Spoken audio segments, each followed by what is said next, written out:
Sorry guys, that was bad. I didn't realize it. By the time I realized it was way too late. That was a Sony copyrighted music that would genuinely get the channel taken down.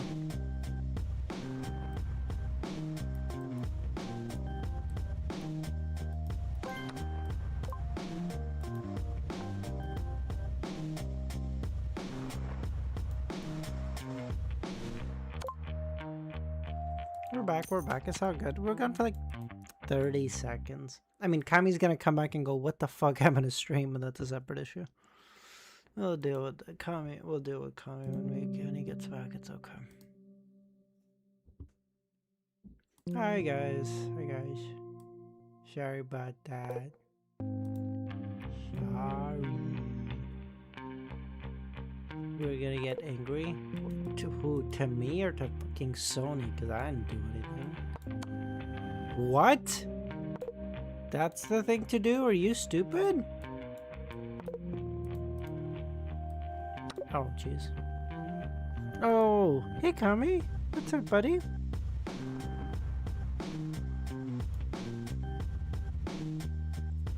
Good catch, Not. Good catch. I didn't see it.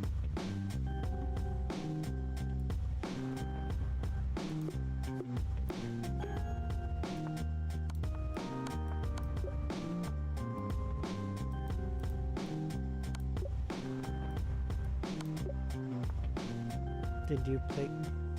No. What, Kami, you think I would do something like that? I've been streaming for over a year now. Come on. Give me some respect. God, who would do that? That's so stupid. No, couldn't be me.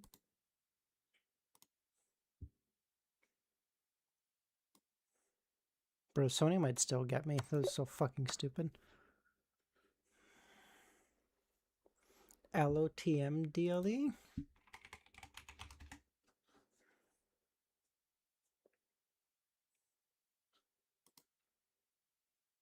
I don't see anything.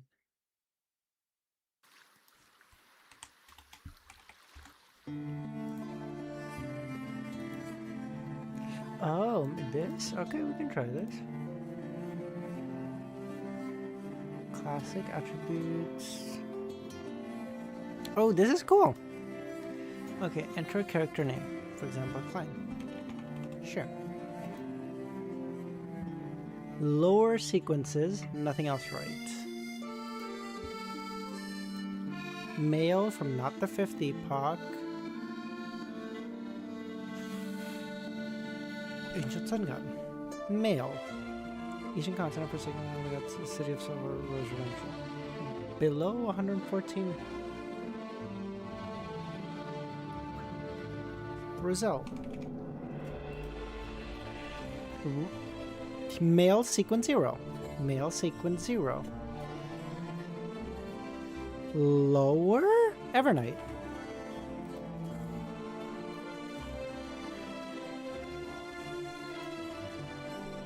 EBS?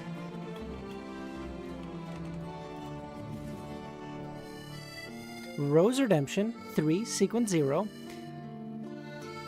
of the similar pathway 2nd epoch.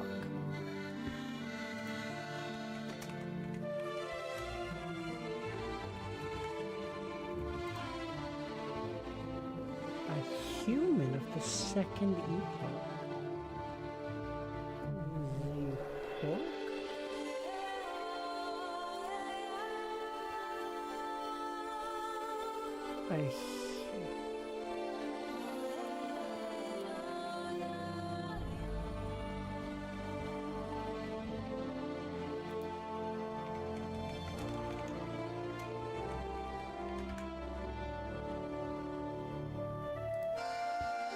Male sequence 0. Lord of Storm? Bro, what? It's kind of obvious. Bro, it might be, but I'm clearly missing something. do you want from me, man?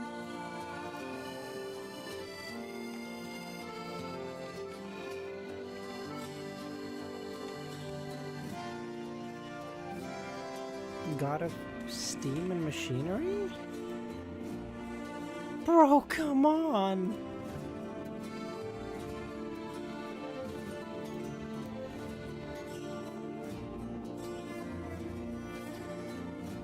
Dude, am I stupid? God of combat. Lord of combat? Combat. Dude, am I fucking stupid? What are you talking about? It's not Sastra, because it's not a second zero.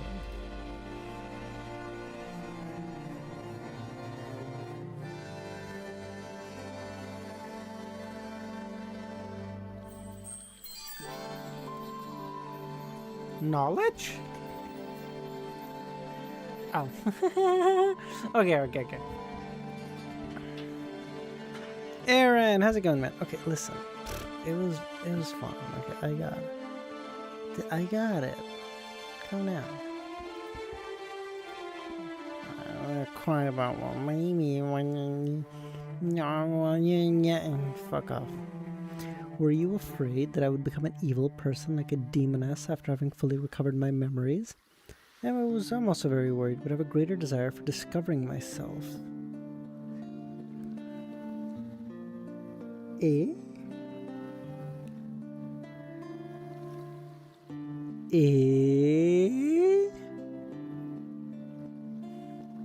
What does hard mode look like?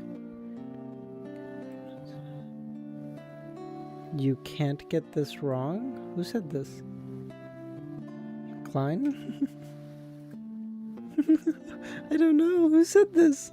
Roselle? Who lost their memories but Azek. Oh, Azek. Silly. Hee hee.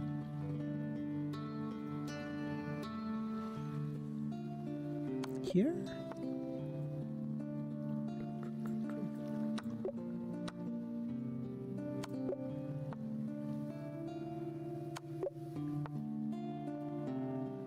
I didn't think Rosella would say, did you think I'd become evil like a demoness? What a weird thing to say. Why not just say evil? What is evil like a demoness? That's weird. No, you idiot.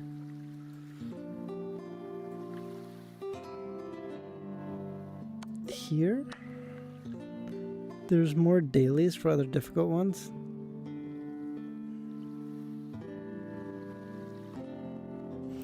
Oh, he thought it. Bro, you want me to guess something Azek thought? Are you nuts? Who do you think I am? Listen, either way, believe it or not, I was always gonna say I was never gonna get that, okay? So, bro, I have to. Here. What? Yeah.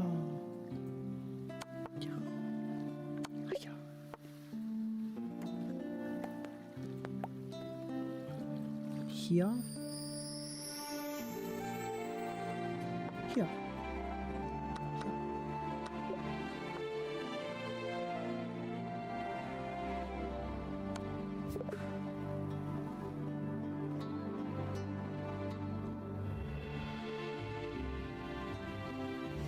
Alright guys, let's start reading. Let's get to chapter 700. I'm not gonna lie to you, I've been reading a fucking shit ton. My pace has actually kind of been staggering. Even to me personally, dare I say, I am pretty fucking good.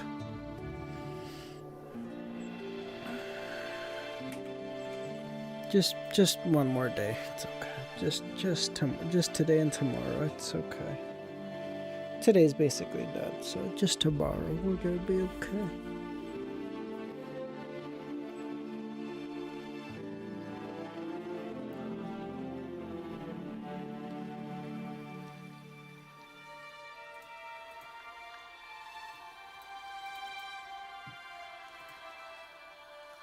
It's so sad. You guys are starting to realize how dog shit my memory is. Back in the day, everyone used to be like, oh my god, he's so clever. And everyone's like, god, he's retarded.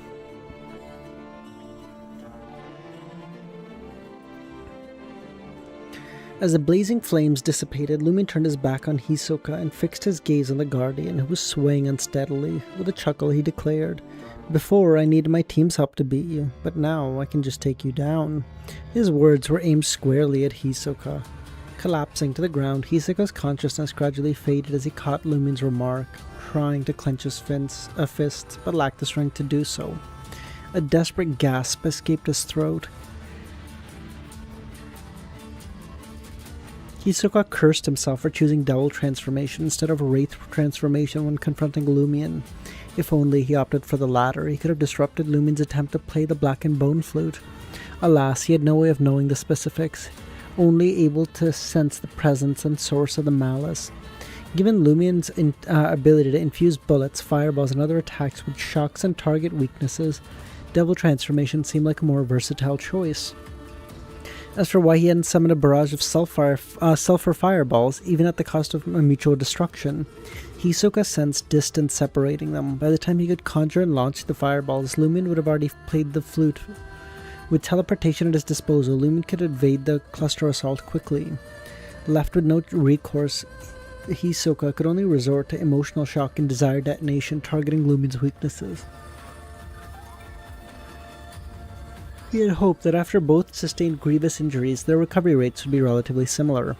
However, despite the pain and blood loss, Lumion managed to maintain his balance, fighting through the debilitating effects. Hisoka mustered his strength to drag Lumion down with a final, desperate gambit of losing control, but his life force had reached its limit. Darkness engulfed him. The colossal devil body spasmed a few times before falling still. Hisoka's last glimmer of hope was extinguished. He was well and truly dead. As Lumion spoke, he withdrew his revolver and aimed it on the nearby Guardian. Disoriented and reeling, the Guardian instinctively condensed a broadsword of light, plunging it to the ground, erecting an impenetrable invisible wall. As the Gravekeeper merged with the dream projection, this Guardian had no effective defense against the Symphony of Hatred. His companions, caught off guard by the attack, couldn't pull him into a dream in time to avoid the melodies of impacts. He could only rely on his physical and spiritual fortitude to withstand. For Beyonders or dream projection, this assault posed a mortal threat. Before the Gravekeepers could regain their bearings, another white fireball wreathed in lightning struck him.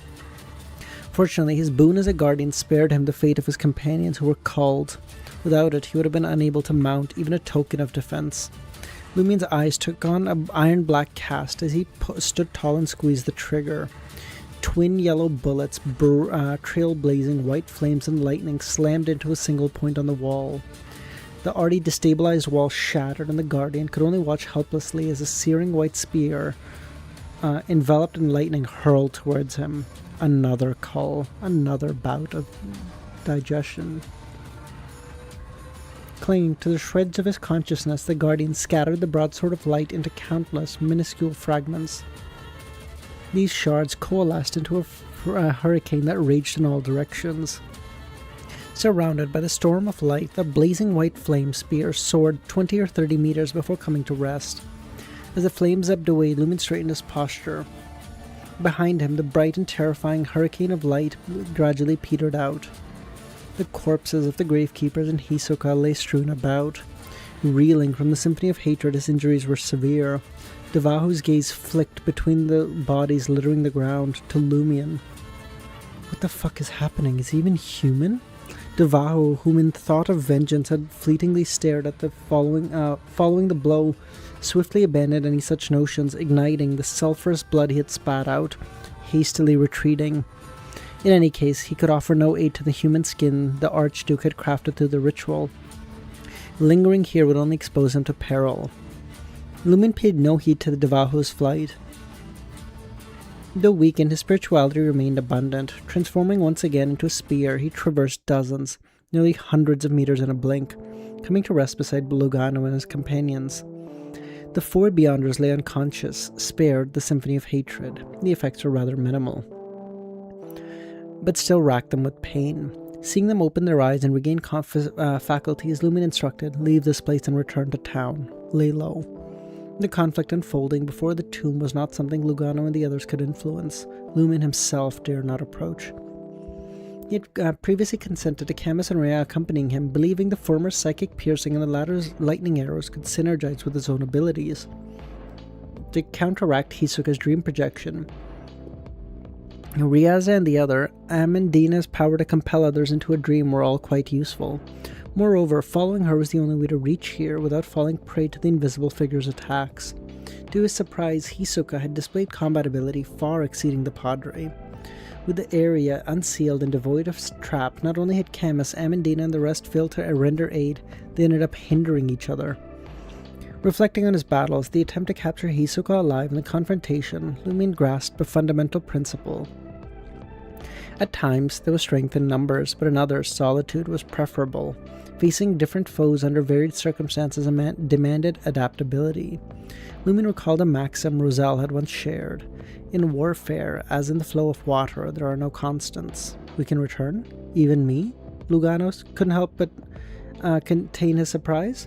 He extended his hand, pressing the light against LEMMiNO's wounds. As a doctor, Lugano was unable to treat the patient's internal organs directly.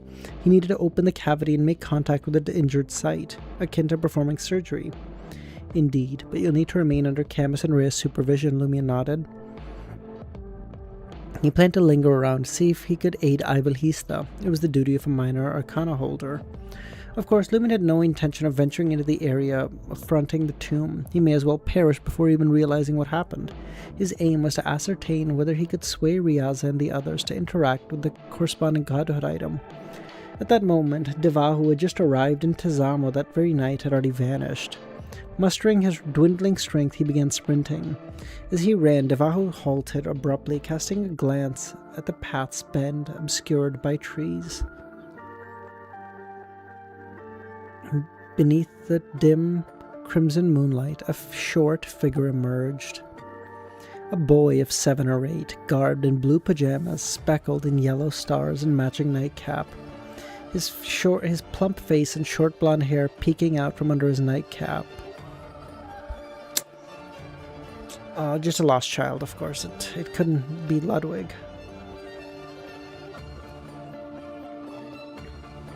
It's just a lost child. It's okay.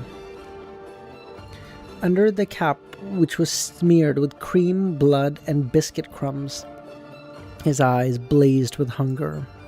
In his mouth, a vibrant, cold, slick viper tail writhed as he gulped it down.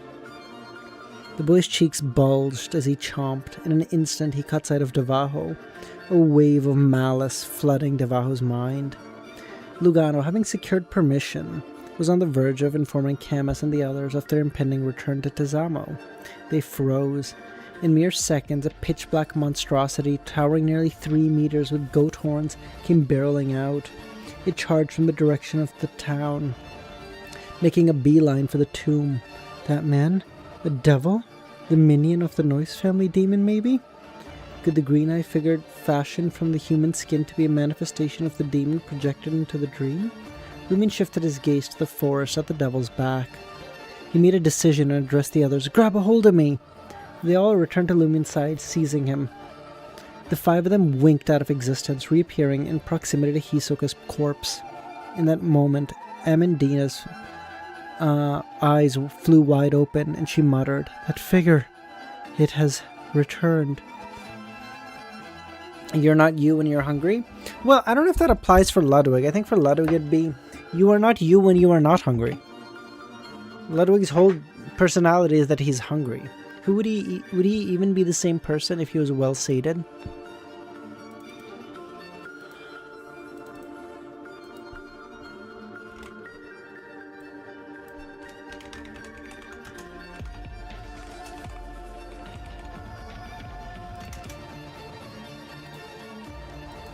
Good point. I do on occasion make those.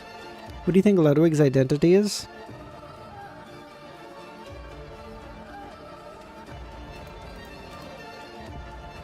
He's actually Elon Musk transmigrated into a child's body. I'll say it.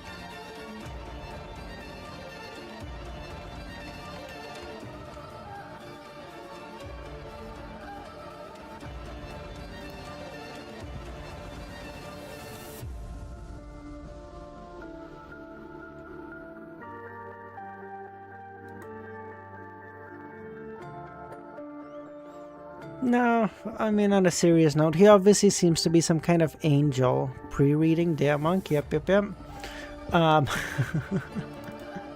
on a serious note, he's obviously an angel that seems to be mimicking Will Ossepton, so he's gonna be one of the pathways that is maybe like shared with the Earth Mother, maybe. Or no, not Earth, God of Knowledge rather, right? That's backing him, I think. No, but then I guess just because he was held there doesn't mean it's... Are you telling me there's gonna be a pathway about eating? It's gonna be like a hungry pathway? That doesn't even make any sense. A hungry pathway? That sounds silly. Think of outer god names, you know? Bro, is there something with hungry in it? That'd be fucking hilarious.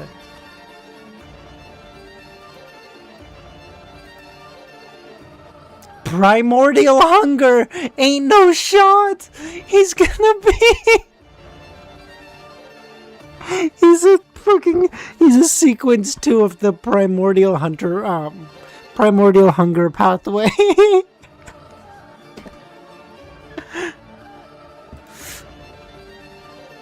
Dude, oh my god, you know what's your sequence 0? Oh, my sequence 0? Paragon. Shit. Whoa. What's your sequence 0? My sequence 0? The Fool. That seems kind of silly, bitch, but like, you know, fucking, I guess, whatever. What about you? My sequence 0? Fucking hunger. The fuck? That guy's a Wheel of Fortune. That guy's a visionary. You're a hungy? You got the big hungies? With you and me, same. Okay, bro. Get the fuck out of here. Appeared once more. LEMMiNO motioned for Lugano and the others to loosen their hold and asked, where is he? He's sitting cross-legged over there. Amandina locked onto the eyes of the tomb. As the words left her lips, she shut her eyes and turned away, minuscule protrusions emerging from her skin. This reaction stemmed from her glimpse of the phantasmal and the stagnant river, making her grappling to traverse... Oh, wait, hold on. Stagnant rivers and the ashen white goat adorned with a golden mask grappling to traverse the waters. The goat's limbs, devoid of fur, were all decomposed, exuding a nauseating yellow pus. His great old one? Bro, even worse. What's your great old one? Fucking God Almighty. What's yours? The Lord of Mysteries. That one. Big Hungies. The fuck? Oh, I'm sorry. Oh, Primordial. Sorry. Old Hungies. What are we talking about even? Fucking cringe. Imagine showing up to that meeting. Everyone's like, there sits God Almighty. Oh, that guy, he's hungry. Okay, man. All right, all you. Oh, no. Oh, sorry. He's hunger. Is this better?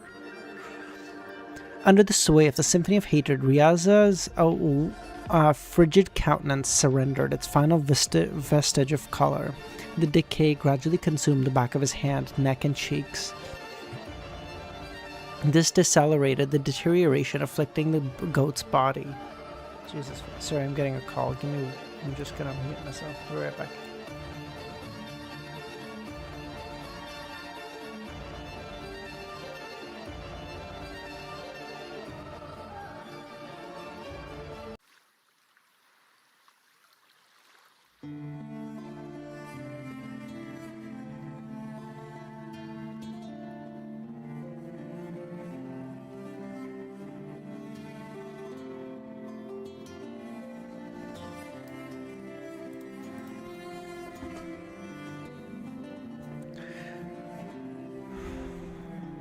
Concurrently, the still river conjured by the tomb grew even more illusory.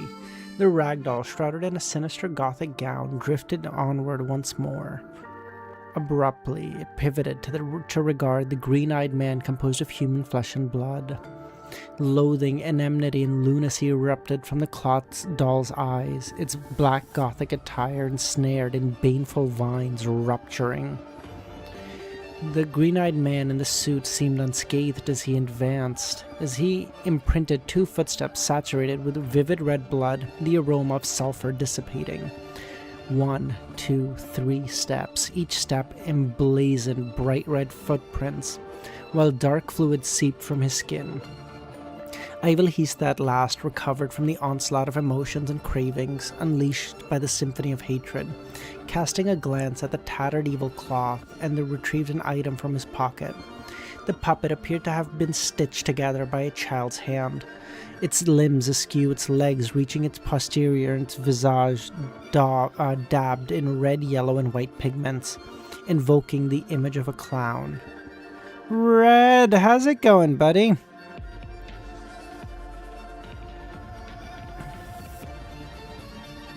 I'm so much further at COI than you at this point. It's actually getting a little depressing, buddy. Let's step it up, shall we? Oh my god.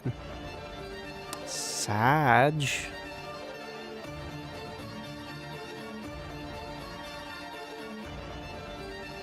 Is going. Sorry to hear that, buddy.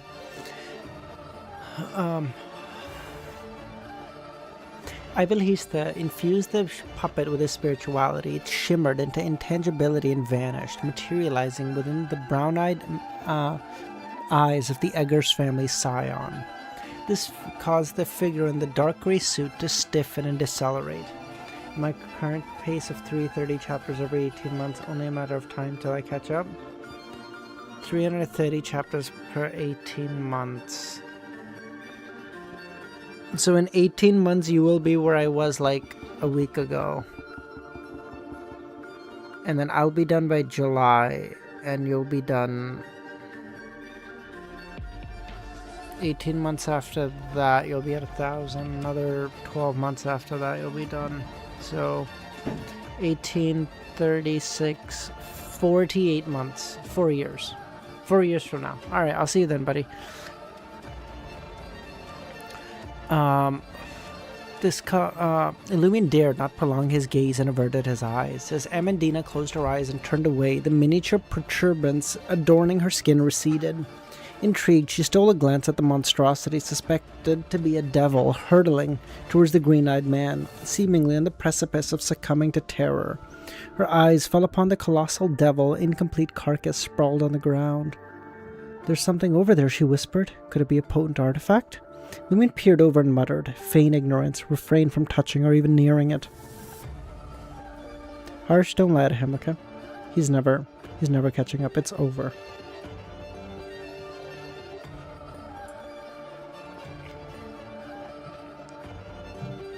Oh, Devil, do you mind asking Bert if he's good to play today? I know he said yesterday today would be good for him, but can you ask him and Bug if they'll be okay? And obviously, are you okay to play? In such circumstances, wielding it anew was far more prone to endangering his allies than exploiting an adversary's vulnerability. As a Reaper, he had no need to employ the Symphony of Hatred to pierce the target. Thus, he feigned a lack of opportunity to claim it, hoping the enemy would attempt to turn it against him.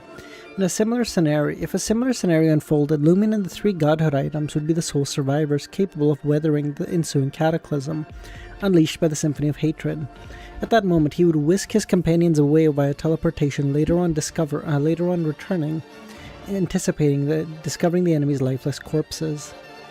It was a trap he had laid. As Devaho transformed into a devil, retreated to the proximity of the human-skinned man, a short silhouette emerged, a boy of 7 or 8. Catching sight of the boy, Lugano experienced agony in his hand.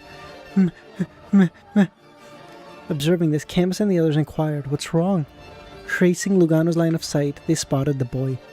"Isn't that your grandson? Why is he here?" "He's not in danger," Camus recollected Koloba's reaction. "We're the ones in danger." What do we do?" Camus asked. As a godfather, you have a way to control him, right?" Lumen's gaze flitted to Ludwig pursuing the devil. "Not a big problem," he said. "There's ample food here."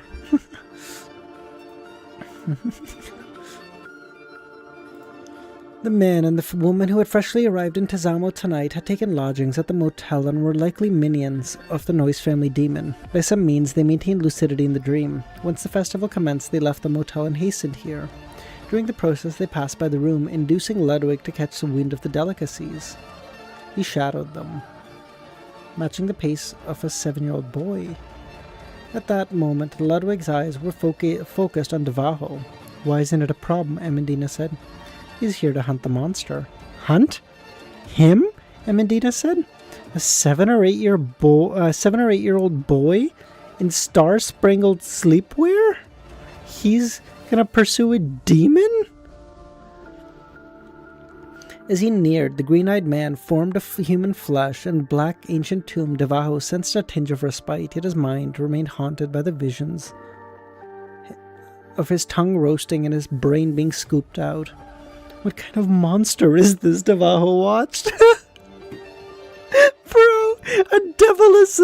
Can you imagine what it looks like? Bro, I get Amandina though. She's like, that's a 3-meter long fucking demon, and he's running from a fucking 7-year-old boy in starry pajamas. That figure is looking at the man in the robe, Amandina said. Ivalhista? Lumen peered over, but discerned nothing amiss with Ivalhista. "Seer, how's it going, buddy? How are ya?" Amandina averted her gaze, taking a moment to regain composure. "He's not looking at the man in the robe. He's looking at the devil. He seems to utter something. I don't know the language, but I know what he means." "What did he say?" Lumen asked. "Everyone in the world knows that insects can spin cocoons, and after the cocoon fractures, butterflies take wing. An insect becomes a butterfly and alters its life form. Why? Death before rebirth, ascension into godhood." Before Amandina could finish, Devaho stiffened. He beheld his flesh swiftly decaying, fragments sloughing off to bone. Within seconds, the devil lost consciousness and crumbled. The remains fused as if alive, entwining to become a cocoon. It rapidly shattered, and the human-headed avian monster draped in the white plum emerged. After absorbing the flesh and blood, the monster expanded, the lower portion of its head rapidly elongating and expanding, as if possessing a body of its own, the flesh at its waist melding. Devaho, with innumerable white feathers sprouting from his eyes, nostrils, and visage, erupted into laughter. He slapped the white-feathered bird body below and soared above, as if riding it. Devaho ascended higher and higher, becoming ethereal, then spiraled downwards, entering the tomb. I'm not gonna lie to you, I got no fucking clue what's going on here. I'm just reading. I'm reading with my eyes, not my fucking brain. Genuinely no fucking clue what's happening here.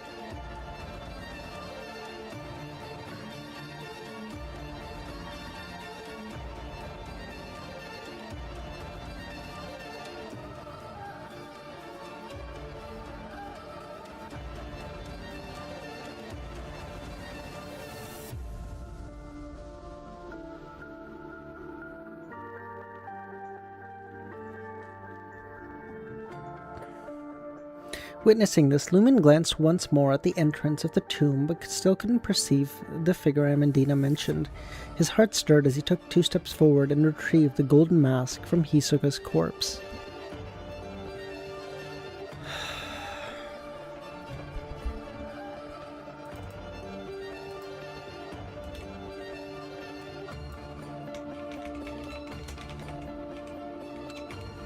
Apparently, Kami wanted me to read until here yesterday.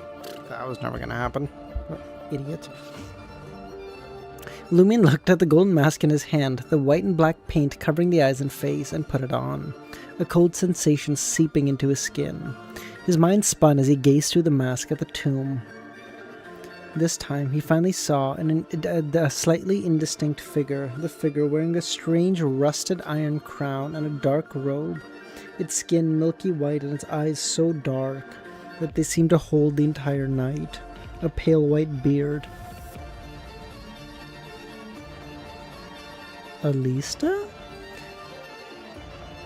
The old man sat cross-legged, hands tucked into his sleeves, leaning against the open door of the tomb. As Lumion looked over, the old man met his gaze. His eyes seemed to reflect Lumion. And behind the man, an illusory, nearly lightless river rippled. The figure in blood-stained armor roared angrily, attempting to approach. Lumion's palm burned. The man in the crown and the strange robes withdrew his hands from his sleeves. His hands had pale, dark skin that was smooth. The backs cracked, each crack either covered in white feathers, stained with pale yellow, or dripping with pus. The death pathway, uniqueness, or specifically, I guess, the river of eternal darkness or whatever is suppressing him. Upon seeing this, Lumion's thoughts vanished. A familiar burning sensation emanated from his chest, combined with a burning and violent sensation in his palm. It awakened Lumion's consciousness. Someone did some cracking this year. Using the opportunity, Lumion regained the ability to think. He saw nearly black blood vessels protruding from the dark eyes that seemed to hide the entire night, tainted with madness. The eyes closed and the ripples vanished. Lumion's vision began to clear and his perception of the world returned.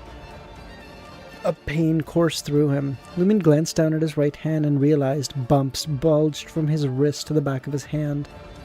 He flipped over his palm and saw the mark left by Alista Tudor had resurfaced. It was vivid red. Surrounding these marks was decaying flesh, pus, and pale white skin. Despite Alista Tudor's aura being activated, none had shown the signs of panic or violent thought. The figure in the bloodstained armor seems to be Alista Tudor. This place seems familiar to the Women's Spring. Could the figure sitting at the tomb's entrance be the underworld Taoist mentioned by the armored shadow? Why are he and Alista appearing here again? Shouldn't they be at the source of the Samurai and Women's Spring? And did the Taoist discover Alista Tudor's aura on me and seal it? Even if I activate it, I won't be able to unleash his crazy aura? I don't know if it's because of Mr. Fool's seal or because I'm wearing Hisoka's mask, but the Underworld Taoist didn't directly allow me to undergo immortal ascension, nor did he force me. Lumion understood his predicament. As the devil entered the tomb, the situation inside changed. The tomb, which had fallen silent, emitting a rustling sound. So this, to me, just feels like another place where the River of Eternal Darkness is surfacing, right? Sort of like the Samurai and Women's Spring. It just seems to be another place where, like, the river is just, like, coming up a little bit. And so people get some powers from here because it's a fucking Cipher. So giving some, like, minor sequence 9 or 8 powers is like fucking dick.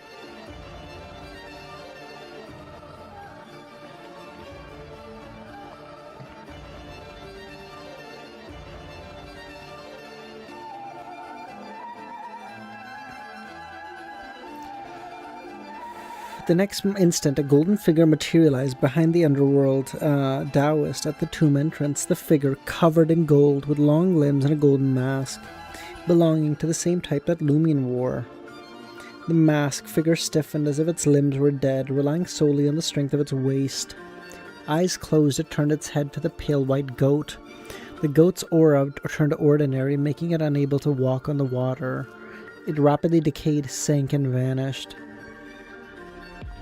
Where did they get prisoner pathway powers? I don't know. The golden figure turned its head to the sinister cloth doll. The vines on the doll came alive, coiling the doll, rendering it powerless. The corpse's head turned to the green-eyed man. The man, his eyes reflecting the ugly puppet, suddenly halted with a bang, his body transforming into a piglet. The ugly puppet landed beside the piglet, motionless, as if it had turned into the most ordinary and common puppet. Ludwig's eyes lit up as he jogged over, leaping like a massive frog and pounced on the piglet. He grabbed its head and bit down. Amandina closed her eyes in shock. What a monster! The pig wailed, and the corpse beside it closed its eyes, turned its head and faced Ivelhista. The corpse turned its head? What the fuck? Lumin's forehead throbbed. He wanted to break through the paralyzing pressure and teleport over to rescue Ivelhista, but stopped.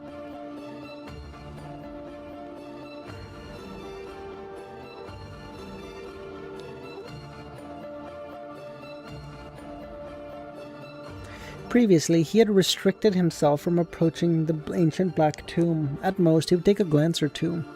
Now, he didn't want to break this rule. However, Ivelhista was from the Church of the Fool. As Lumion made his decision, the corpse turned its head again, but Ivelhista remained unchanged.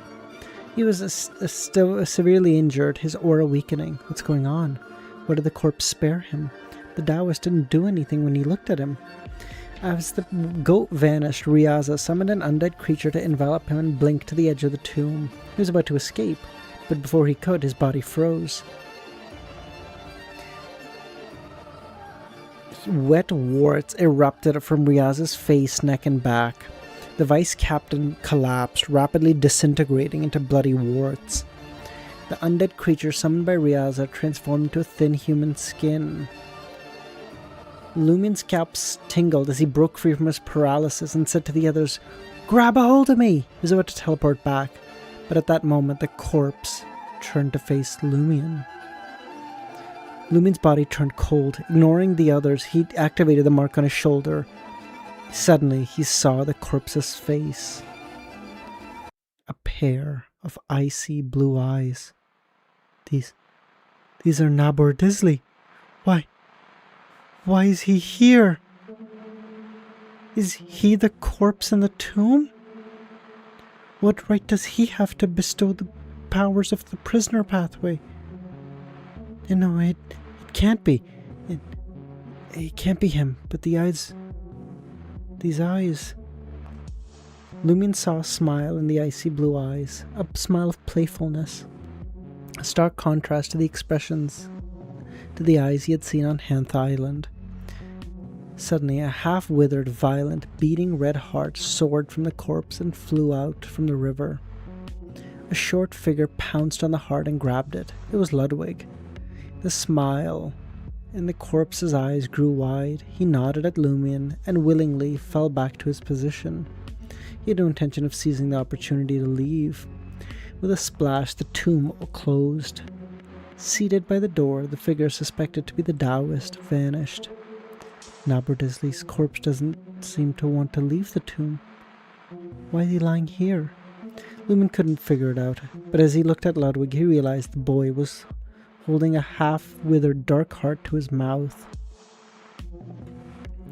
Lumion wanted to stop him, but couldn't. The tomb slammed shut, causing the entire area to tremble. Lumion and the others witnessed the dream fragments blurring, and after a brief daze, Lumion realized he was lying in the middle of the unlit street, inside Tizamo.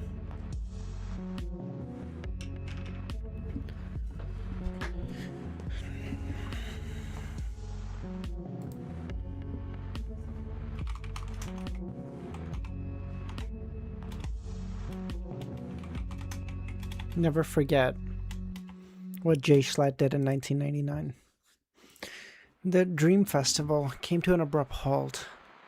Lumion jolted upright, realizing he was holding the strange golden mask. For a moment, he couldn't tell if he was still dreaming, or if the mask had somehow followed him from the dream to the real world. Lumion turned to look beside him. Riaza and Maslow, who had died, were laying in the middle of the street. Taking advantage of the moment while they gathered their wits, Lumion focused his attention on their luck.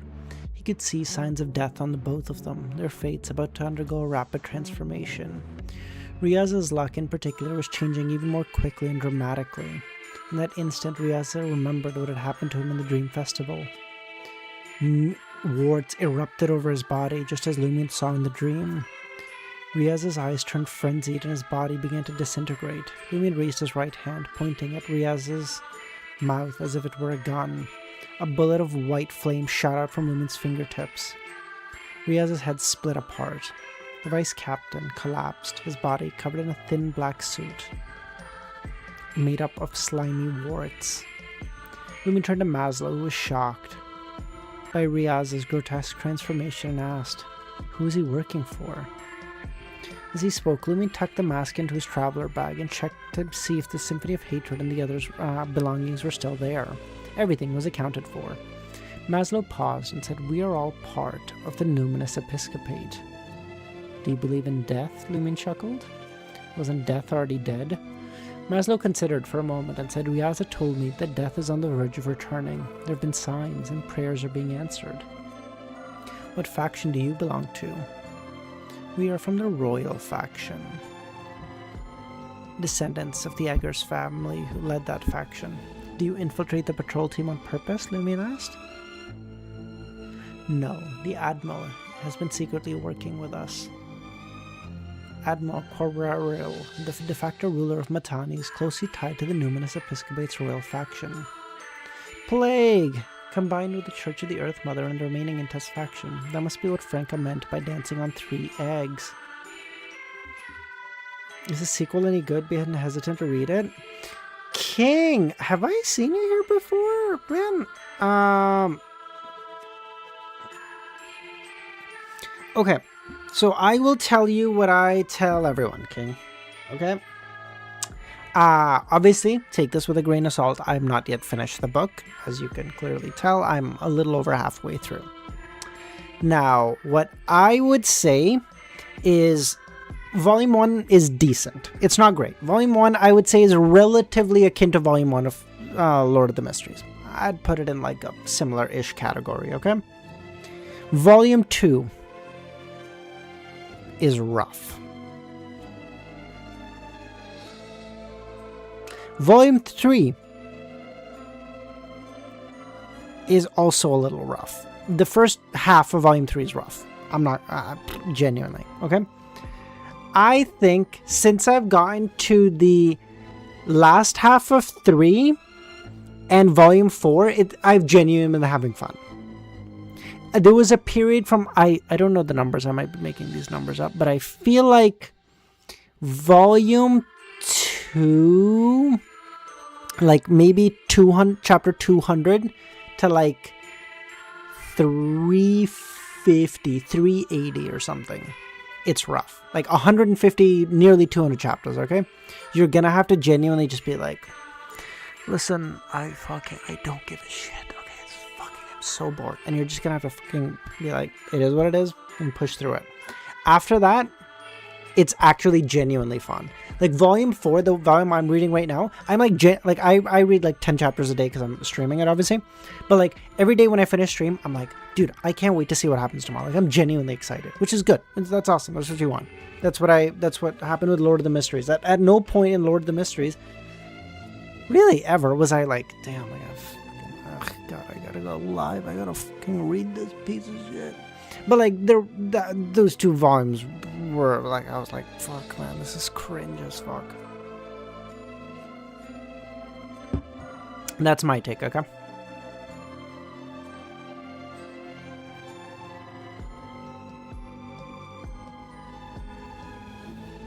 Honestly, I haven't read LTM in so long. I would need to. King, I'm not gonna lie to you, dude. You don't need to reread LTM. I know it feels like, oh my god, like I don't remember that much. Dude, I fucking feel the same way, okay? And these motherfuckers will be like, wow, you didn't know that was referring to the fucking God of Knowledge, you idiot? No, trust me. And I've forgotten a lot, okay? But the thing is, our brains inherently keep track of narratives quite well. You remember the big stuff, the names of like specific gods and fucking bullshit like that. Don't worry about it. Don't like stress about it. You'll remember the big stuff. You'll remember what you need to, I promise. Obviously, if you want to reread, fucking go reread. I'm like fucking mom. But you don't need to, I promise.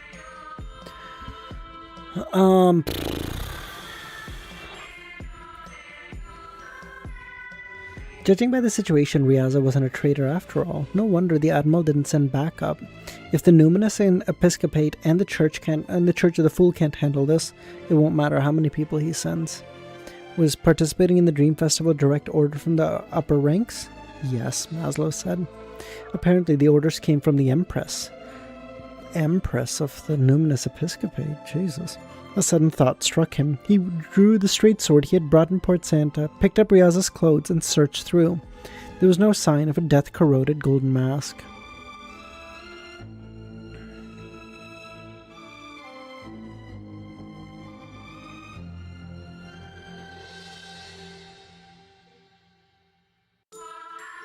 I read Lord of the Mysteries like 2 years ago? Oh, wow.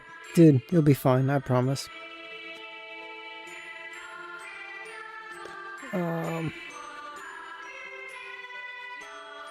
Even though the skull had turned into a goat in the dream and the mask had sunk into the river, Lumion reasoned that it was still a dream. After all, no matter how unusual it was just a dream. When someone died, they died in reality, but the same may not hold true for objects. Even if the items were going to disappear, it would have to happen later, right? But Riaza had nothing on him. A chill ran down his spine, and lowered his voice. Lumion asked, Termi Boris, did you notice anything? Do you only know fear? Termi Boris spoke. Was the Pale Empress watching? Not just her. Her? The Pale Empress is an angel? Lumion composed himself. Just as Maslow was wondering why Louis was talking to himself, the other party asked, why did Riaza kill you? Did you betray him? It doesn't matter if you don't have to answer. If you don't want to answer, you don't have to. You won't be alive for much longer. I still think about LTM often. Dude, you'll be fine, I promise. I started with Shadow Slave and really liked it and thought it was peak, and then I read LTM and haven't read a web novel that gave me the same feeling. Yeah. They reintroduced most stuff, dude, you'll be fine. Maslow's face turned ashen as he considered the ramifications of his death. Lumion nodded and said, go do what you want, just nothing bad, or you'll die real quick. With that, Lumion glanced at Riaza's corpse, which was starting to produce a characteristic. Greed welled up inside him, but he controlled himself. He decided that regardless of whether Riaza had been a traitor or not, the characteristic should be left to the patrol team. Give it a try. King, I don't know if you're interested, but if you are, consider joining our Discord. Let me know when you start COI and how your progress is going, okay? No pressure, you don't have to, but if you don't mind. He decided that whether to stop himself from giving into greed with a grave matter at hand, Lumion activated the mark on his shoulder and teleported away. Maslow stared at the street that had been empty a moment before and the lights that had been stirred by the explosion, looking as though his soul had left his body. He simply turned around and walked to the forest outside of Tazamo. Yes, we're very active on yes, I know. Fuck you guys, okay? It's fine. Listen, I'm active there. I don't give a fuck about you guys, okay? It's fine.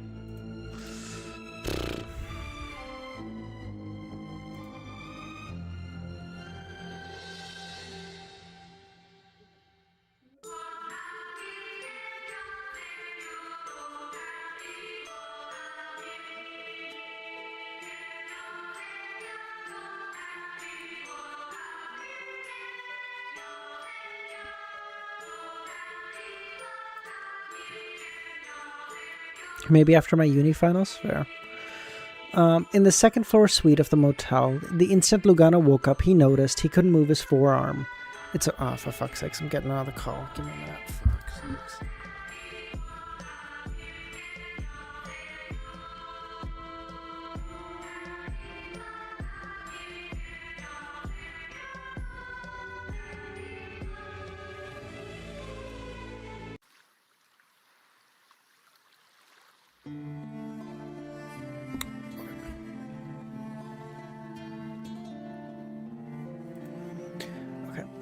It's okay. As long as I'll be fine after a psychiatric treatment or two. The people in Tazamo can be healed by mass. Lugano tried to console himself. Just then he heard hurried footsteps. The door to Lugano's bedroom flew open, and in the moonlight, pouring through the window, Ludwig appeared, clutching a half-withered, dark red heart. Ludwig is so strong, he said. Brother, I'm taking this shit to reality, baby. Lugano could hear his own heart pounding, feeling as though his soul was about to leave his body. Had Ludwig come back for seconds just because he woke up early? A moment later, Lugano saw a figure floating in through the doorway. The figure was semi-transparent, wearing an elaborate, opulent black dress. There was no head on its neck, just a clean cut. Holding 4 identical blonde heads? With red eyes and beautiful features? Madam Messenger? Return it to me.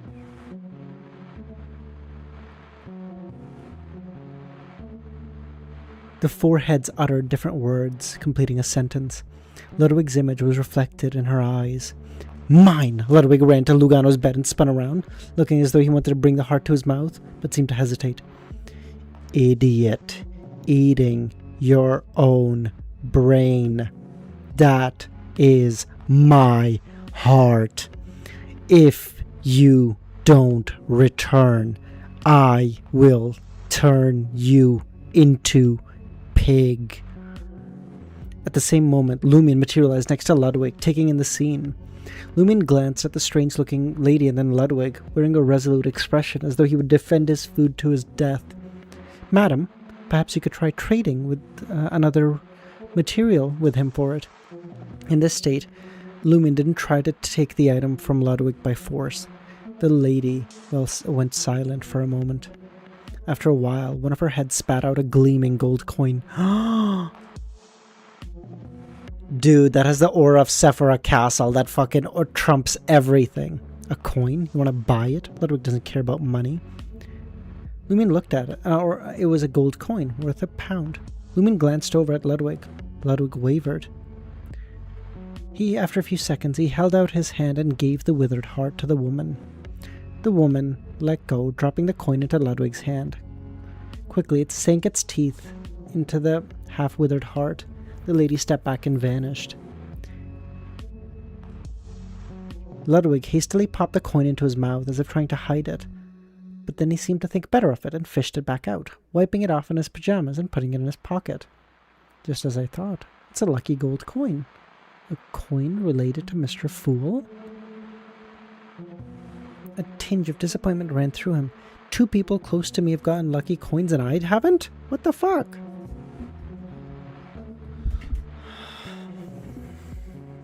Dude, we got to see Raynette and she got her heart back? That's huge. That's huge.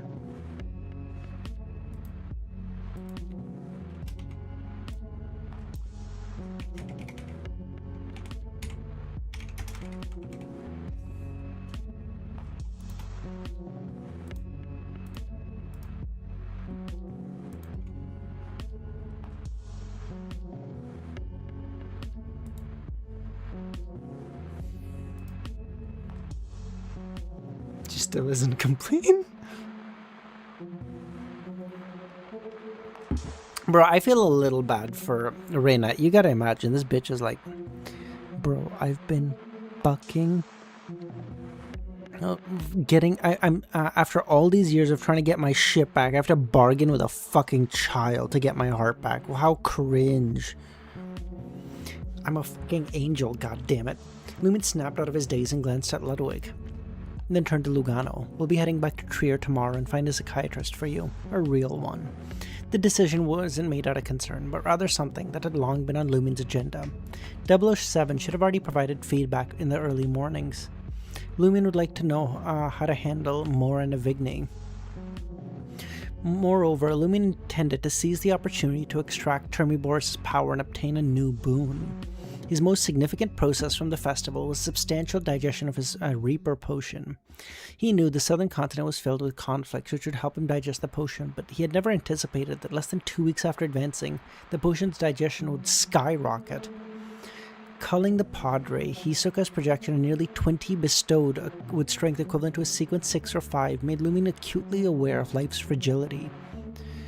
Moreover, after experiencing the acting of the first 4 sequences, LEMMiNO felt the Hunter pathway had a distinct characteristic of bringing calamity.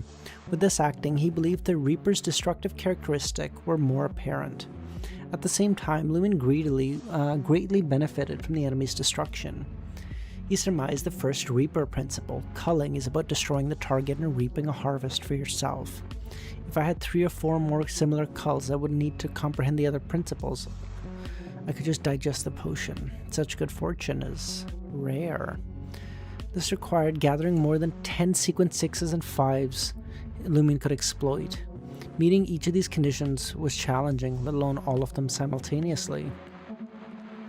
First and foremost, whether humans consume potions or used boons, their powers and sequences differed. They couldn't all be burdened by dream projections like the Gravekeepers, where their emotions and desires exploded at the slightest trigger, even if the bestowed were influenced by the evil gods deeply. Exploding emotions weren't inevitable, some would simply have mutated personalities. Secondly, sequence 6 and 5 Beyonders are uncommon, especially the latter, who form the backbones of various factions. Even without factions, they could create their own teams and dominate a region like admirals. Oh yeah, I forget, sequence 5 is when you become a powerhouse. Yes. Finally, during the battle, a sequence 5 Beyonder, a key member of the various factions, may draw the attention of a demigod. An item like the Dream Festival, with its inherent limitations and problems, was naturally unsuitable for LEMMiNO. Perhaps it was the only such event in nearly a millennia. LEMMiNO couldn't help but sigh. At that moment, Lugano was thrilled, as he said, "All right." Back in Trier, his boss had more trusted companions. LEMMiNO thought for a moment and glanced at the curtains, and asking Lugano, "Have you saved enough for the harvest potion formula and the corresponding ingredients?" "No, I'm still a bit short." Most of his current savings came from LEMMiNO, amounting to 15,000 Burl d'Or, and based on what he knew, sequence 7 potion formulas cost between 16 and 20,000. "I'll keep an eye out for the formula and the necessary ingredients," LEMMiNO said. "If you're short on funds, I'll help cover the difference. Consider a share of the spoils from this adventure." Lugano was stunned as tears welled up. "I made the right choice. My boss is such a good person." This is how I imagine VPs just wake up, like Amazon VPs wake up and they just like see a photo of Jeff Bezos on their wall and they just wake up and they're like, "My boss is so magnanimous." With a hint of unease, he asked, "But that was a dream. Can the gains be brought to the real world?" LEMMiNO didn't elaborate and simply retrieved Hisoka's golden mask. It is possible, Lugano thought. Returned to sleep, LEMMiNO turned to Ludwig. Ludwig, wearing a blue nightcap, blinked and reached out to touch his stomach. His stomach churned. LEMMiNO laughed self-deprecatingly and took out a portion of the food Ludwig had eaten in the dream. After Ludwig began his meal, LEMMiNO returned to his room and conjured a fireball, unfolding a letter and picked up a pen and wrote a letter to Madame Magician. As he wrote, LEMMiNO pondered, if I killed all the elders of the Great Keepers, would the tribe still possess the ability to attack? Or are they dead, or are they still alive in the real world, waiting to drag those already dead with them? On the 3rd floor of the police headquarters in Tizamo, Camus snapped out of his reverie and glanced at the bed beside him. Seeing Kolobo was nowhere to be found. Am I dreaming? Camus sat up and heard a sound. In the darkness, he saw Kolobo crouched there, trembling. "What's wrong?" Camus asked. "The sky! It's falling!" "The sky is falling?"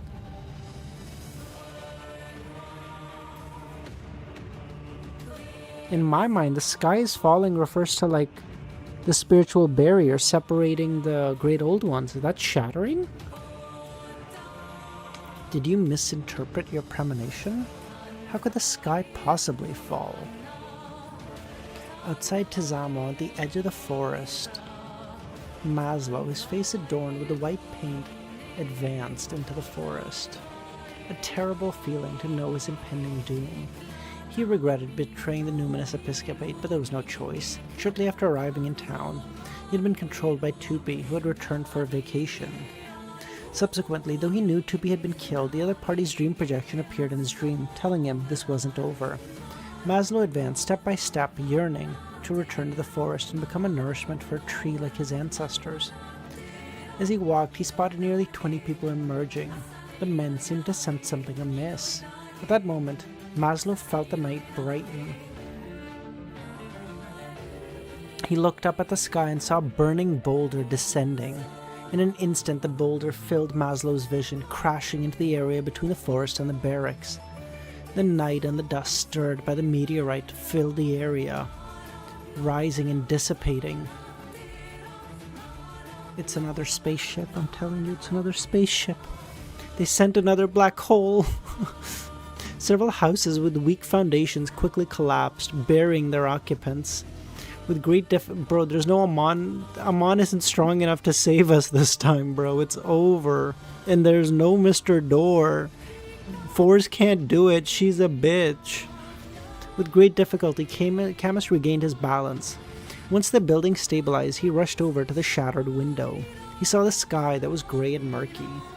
The sky really had fallen. In the second-floor suite of the motel, clutching the letter, LEMMiNO watched the smoke and dust outside. How direct. A meteorite had descended. From the looks of it, the catastrophe had likely eliminated most of the deceased. In a fucking way. LEMMiNO turned to look out the window, which had swung open due to the building shaking. Nothing from the pile of food Ludwig was eating had fallen to the ground. After sending Lugano to assist the injured, LEMMiNO returned to his room and continued writing. And set up a ritual to summon the doll messenger. Just as the messenger emerged, it shrank. It approached to her left and then to her right, confirming there was no problem, tiptoeing cautiously. LEMMiNO had never seen the messenger act like this. He watched in confusion and amusement, as she picked up the letter like a thief and retreated quickly. LEMMiNO chuckled. At the very least, whatever the messenger was doing seemed harmless. LEMMiNO left the bedroom and entered the corridor, grabbing the motel owner and asked, which room are the lady and her companion who arrived tonight staying in? Did you get slander? Yep.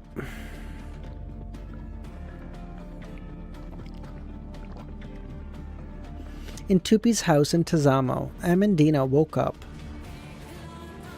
She woke up groggily and looked at the window. The sky had turned grey and was pressing down. In the near absolute darkness, Amandina returned and cast her gaze not far away. Dressed neatly, Robert rose, his sluggish movements suggesting he was struggling. When the tremors in the ground of the building ceased, Robert used the spiritual vision to spot Amandina. After a moment's hesitation, he asked, "Are we awake?"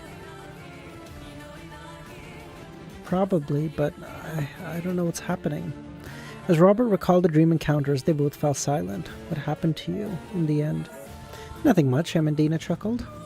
Is there anything you want to ask? Robert asked. What did you experience afterwards? I saw the one who granted me powers, Amandina replied. We didn't actually fall asleep after touching the tomb. We only truly fainted after receiving the powers. How is that possible? Robert said. Upon receiving powers, one immediately falls into a coma or slumber. When they awake, they grasp that power. Their flesh and spirit undergo transformation. Isn't that considered a low-level death and rebirth? What are you talking about? Robert replied. That person told me. Perhaps it is a form of guidance. Guidance? Robert gazed at Amandina, feeling that his fiancée was different, as if she had grown up. That's a weird turn of phrase. Aren't you going to check on the Padre? He may not have long to live. Amandina sighed. He fled to the tomb and was killed? Yes. Before you go to the Padre, I need to tell you something, Amandina said. The desire you felt when you first faced him didn't come from your heart. He prayed to a demon through a ritual to influence you. Amandina strode past him towards the staircase. Fine, let's find an excuse to annul the engagement. I can accept other things about you, but I can't accept how you allowed Louis alone to find the Black Tomb under those circumstances. Or allowed me to follow Louis alone to find that tomb. Don't worry, I won't tell anyone. Those who knew in my dream won't tell anyone either. Robert spun around, his gaze fixed on the staircase as Amandina left. Leaving Tupi's house, Amandina snapped onto the street. With her hand covering her nose, Amandina made her way to the manor.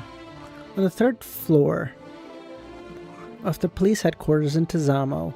Bro, can I say it? Listen, I don't like Robert. He's a shitty person or whatever. But, like, motherfucker lost both of his lovers in the same night. How sad.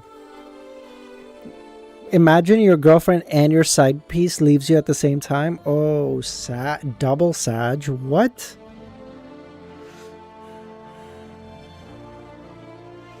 On the 3rd floor of the police headquarters in Tizamo town, just as Camus felt Kolobo trembling, his heart stirred as he lit a candle and pushed open. You say that because he's gay? What? Inside, he saw physician Loban laying on the ground, clutching his knees and screaming. Before Camus could even organize his thoughts, Rhea's voice echoed, "Don't worry, it's mass hysteria. You'll recover soon." He played for both teams and still... Bro, true, not. Imagine you're playing for both teams and it fucking turns out to be... Or it's more like you bet on both teams to win and then it turns out to be a fucking tie and you lose all your money. Because you're like, listen, I want to gamble, but like I don't want to lose money, so I'll just bet on both teams and then either way I'll come out even, it's fine. And then they fucking tie and you lose everything. Having cooperated with Camus to investigate, Loban quickly realized. Cursing, he struggled to his feet, retrieving his flask and downing a few gulps. "I feel my knee has recovered. Sometimes alcohol is more useful than mass," he said. Camus turned to Rhea, realizing his teammates' expressions had turned cold. Have the emotions and desires returned? At that moment, Rhea said, "Let's go out and see if we can save people. Those who died during the festival shouldn't be the only one injured." "Okay," Camus said. Joy welled up, sensing Rhea hadn't undergone any major changes. Following the motel owner's instructions, Lumin arrived on the 4th floor and opened the door. The near pitch-black darkness receded under blazing fireball's illumination. Some items had fallen due to tremors. Scanning the area, Lumin found no traces of a man or a woman. Frowning, he muttered, "According to the Dream Festival rules, death in a dream doesn't equate to immediate death. Did they leave after waking up? Man, I wanted to take care of the corpses and get the characteristics." As Lumin contemplated searching for traces and chasing after them, he examined the room's details and his pupils dilated. He saw a feather laying quietly on the ground. A white feather with light yellow oil. Lumin's scalp tingled as he silently took 2 steps back. Like Riaza, were the man and woman already dead? What if their corpse disappeared? Would humans who ascended to godhood exhibit different behaviors after leaving the festival? With the fireball behind him, Lumin scrutinized the room, filled with questions. Perhaps the corpses were here, he just couldn't see them. As Lumin approached the recliner, sensing nothing amiss, he retrieved the mystery prying glasses and the Eye of Truth. He still couldn't see either of them. His vision only filled with darkness, a dark river, and oily feathers. Upon returning, did they immediately undergo immortal ascension and leave, Lumin thought, before teleporting to a spot in the forest at the dream's periphery. As a hunter, Lumin memorized the correct route and environmental characteristic after Amandina led them here.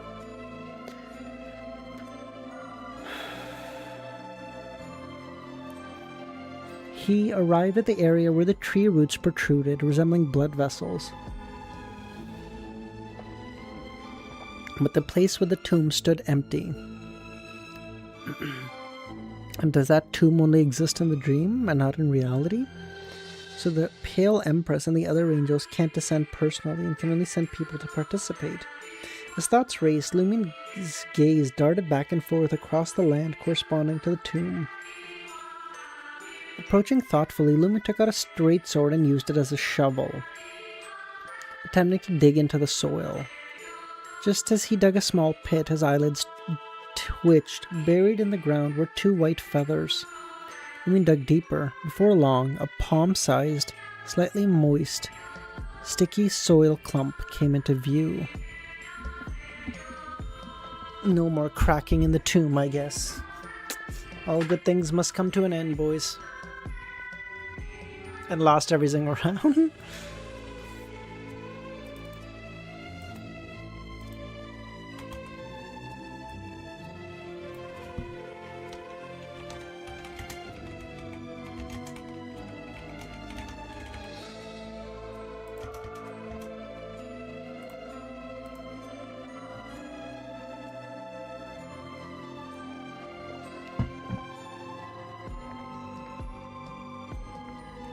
As Lumen gazed at the soil, he couldn't help but recall the scene of Hela retrieving the woman's spring.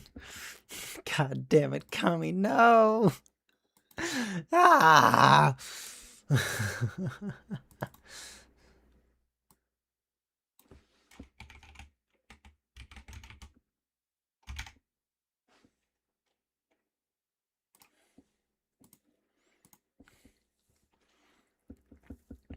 As he gazed at the soil, he couldn't help but recall the scene of Hela retrieving the woman's spring. After a moment of contemplation, he retrieved gold bars and coins from the traveler bag and ignited a blazing fireball.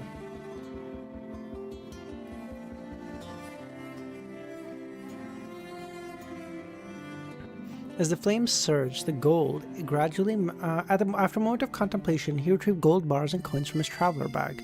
As the flames surged, the gold gradually melted under the control of his spirituality, forming a golden small box. Lumen then used the flames as a blade to fashion a cover for the box. I'll be on the news, I swear. What, Seer? You just told me to make every title like this. So whenever Magician comes up, I'll call her a bum. You told me to do that. What? God forbid a man listen to his fucking viewers. Cringe.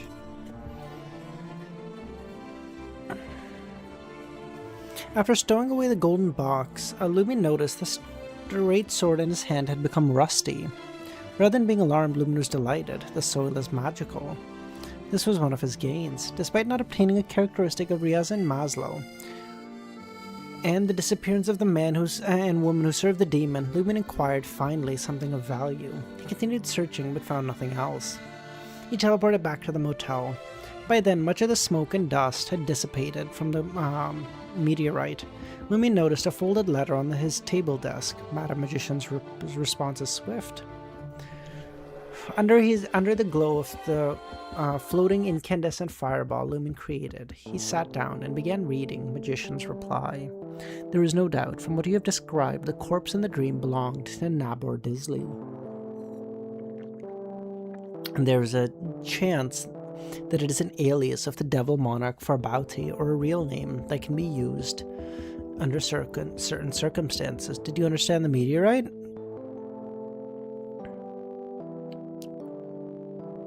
Adam?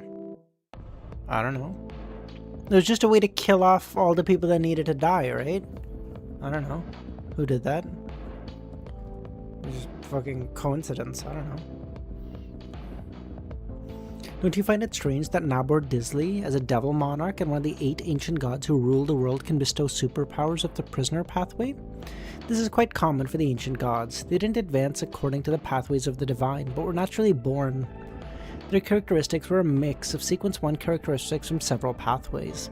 Considering the Burman situation, you can see how unhinged and violent the ancient gods were.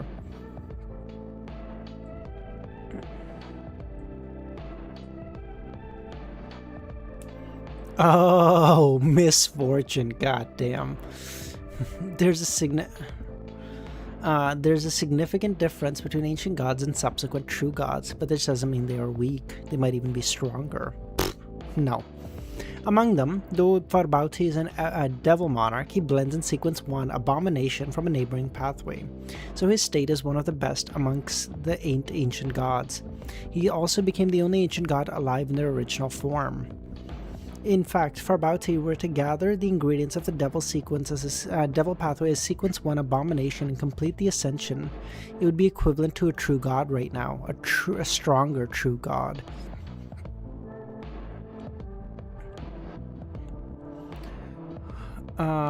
He wouldn't be an ancient god described by words like madness. Of course, as a devil monarch, even if he had done so, he will exhibit the characteristic of the abyss.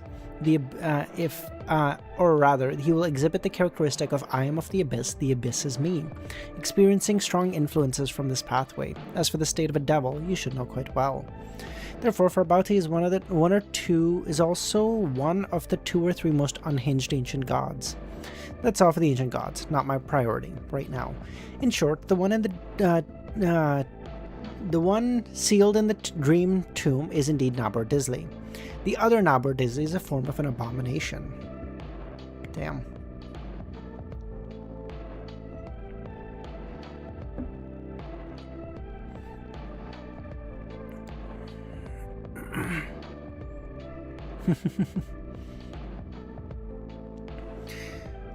You mentioned that Nabor Disley took the initiative to lie back in the dream tomb and continue in his dead state.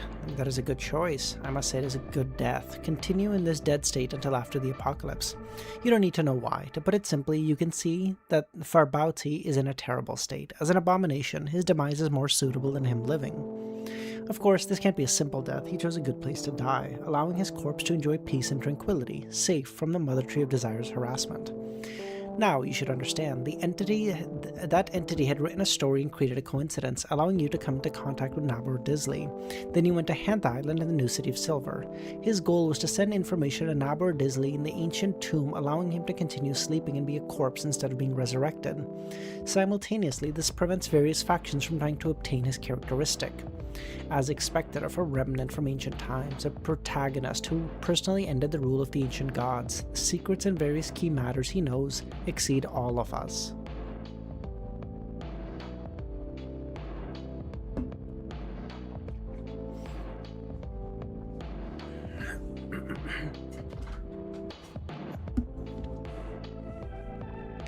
Apart from him and the goddess, who else would know about the mysticism festivals like the Dream Festival, which you forget when you wake up? Who would have thought that the corpse was part of Farbauti?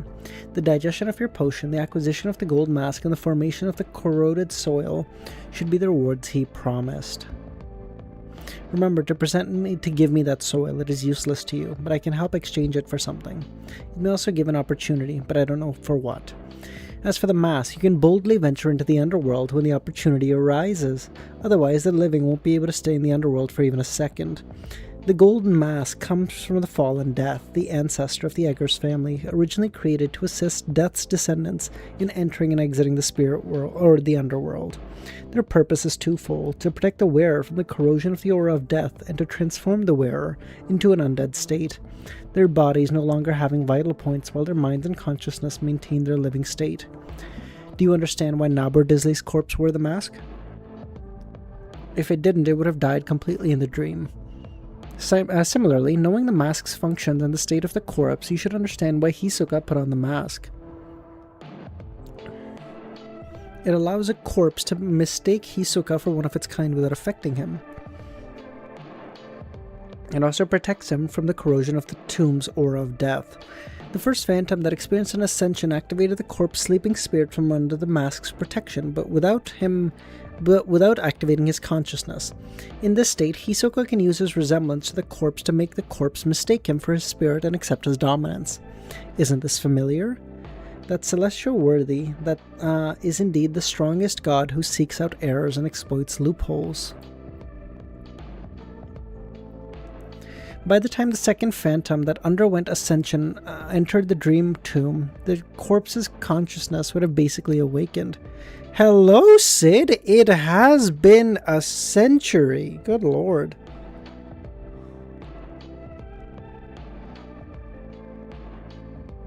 Wait, why are we saying ancient sun god Glaze? Where? What?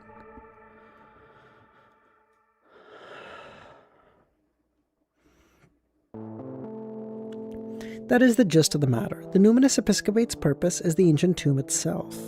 Am I dumb? The Noise family Archduke, a collaborator of the Rue School of Thought, desires Nabor Disley's corpse, while the Temperance faction seeks to retrieve Miss Messenger's heart. Their goals were different, yet they fought to the death, I have to say. Quite funny.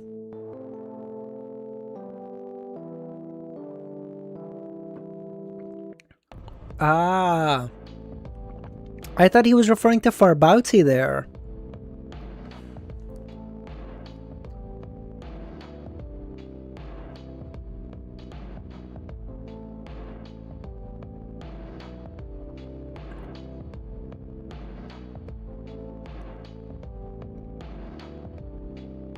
Oh, the protagonist who ended the rule of the ancient gods. Oh, I'm silly. I'm sorry. Oh, I see what you mean. Dude.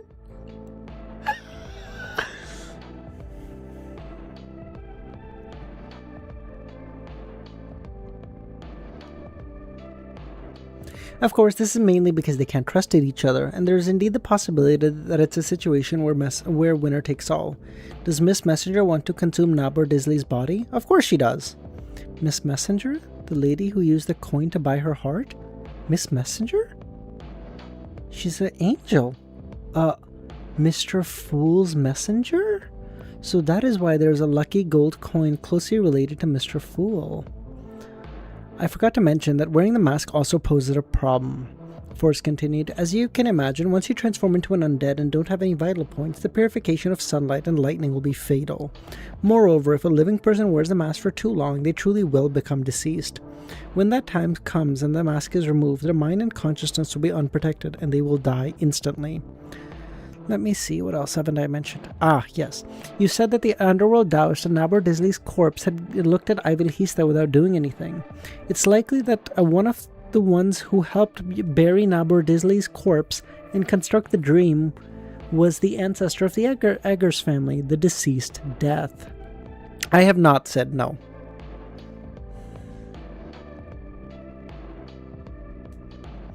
After he went mad, perhaps he interacted with the underworld Taoist who guarded the river and Alista Tudor's afterimage. After some time, he agreed to Nabor Disley's request for help, causing his corpse to slumber in a special dream. Therefore, be the underworld Taoist or Nabor Disley's corpse, even if they only have their instincts left, will still treat the Eggers family specially. Aww. Oh, I'm sick stuff, to be honest.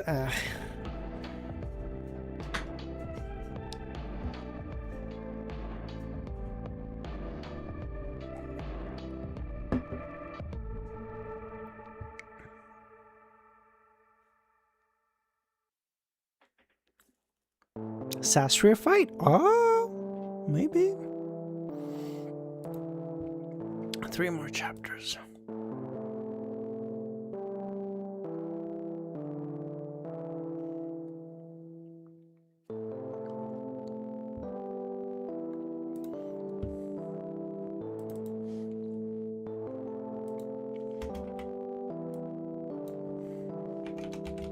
I will say it. I get that there was good. Digestion, but honestly, not a lot of cool shit for how much we went through for fucking the golden mask. Okay, bro.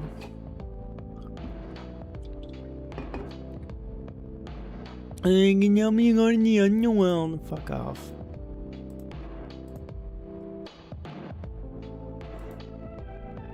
Considering Madame Magician's conjecture, Lumen suddenly felt that the deceased Death was legendary.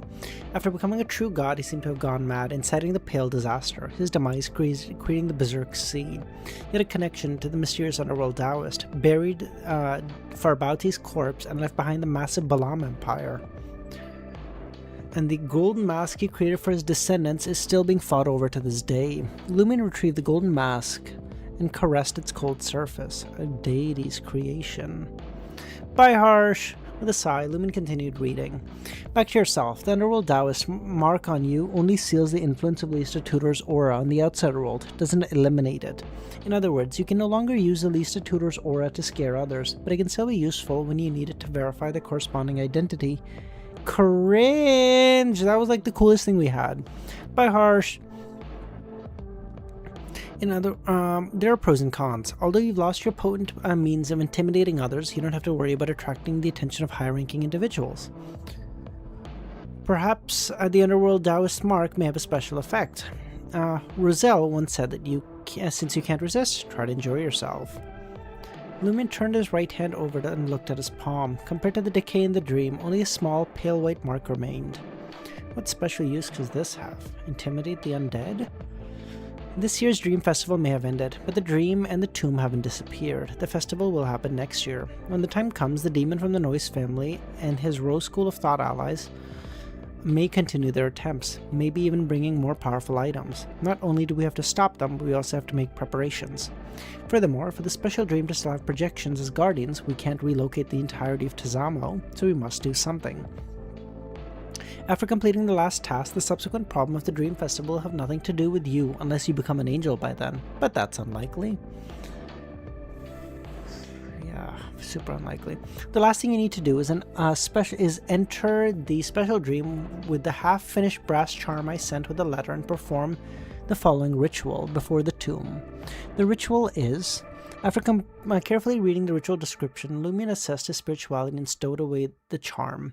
He retrieved the golden box containing the peculiar soil and penned, "Madam Magician, I follow your instructions and complete the ritual. This is that strange soil. Remember to send back the box containing it. It was made of gold, after all."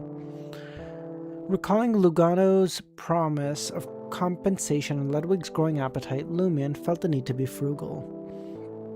He didn't need to worry about potion formulas, the ingredients or items for the time being, but he needed to provide for 2 more people. Furthermore, gold played an important role in mysticism.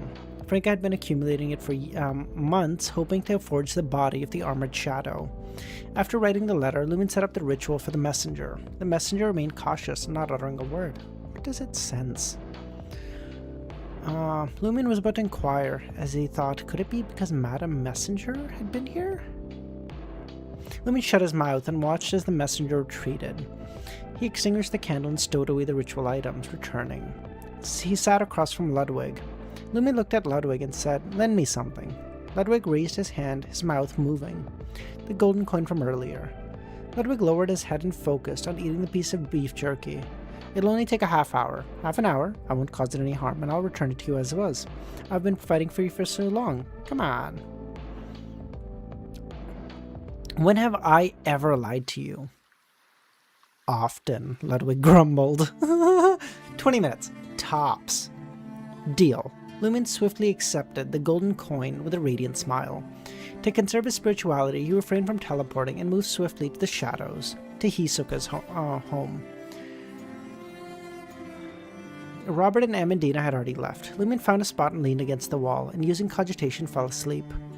In the dream in the forest, using the shadows in the forest, Lumen reached the edge of the forest and found himself in the chaotic zone. After some thought, he left the shadow and donned the mask crafted by death. Lumen saw the dream fragment of the Black Ancient Tomb. What do you think is the brass charm? Brass is like...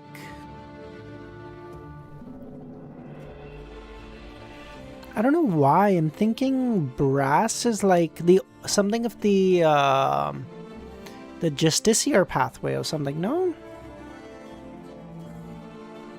I don't know. So maybe she's trying to put some rules on it. So maybe she's like trying to limit its thing somehow.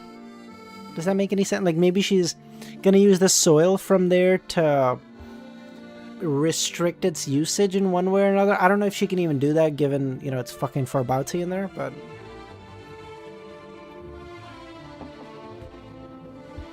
The Justiciar pathway. Wow, that's such a cool word.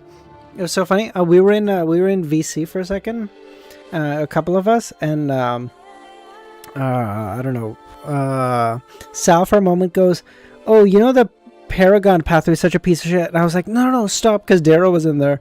And he's like, don't bring attention to it. It's fine. I don't think she caught it. It's fine, but... Ludwig removed the mask. He reached his destination. The corpse had vanished, leaving only the ancient tomb. Lumen removed the mask and observed for a moment, using a raised tree as an altar, placed candles, and placed the half-finished brass charm.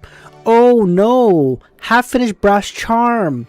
So then it's gonna make a charm siphoning the power of the death?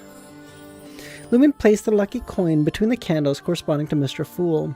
Instead of creating a wall of spirituality, he lit the candle in the order from God to person, and said, "The fool that doesn't belong to this era." Silently, a thin fog emanated from the void enveloping the area. Lumen's chest began to heat up. I implore you to grant this charm power. I implore you to allow this power to control this dream." After resetting the remaining incantations and completing the steps, Lumen saw the golden coin emit a hazy glow. One of the candles representing the fool darkened. Immediately after, the darkness and brass candle entangled the half-finished charm, the charm emitting a blinding light.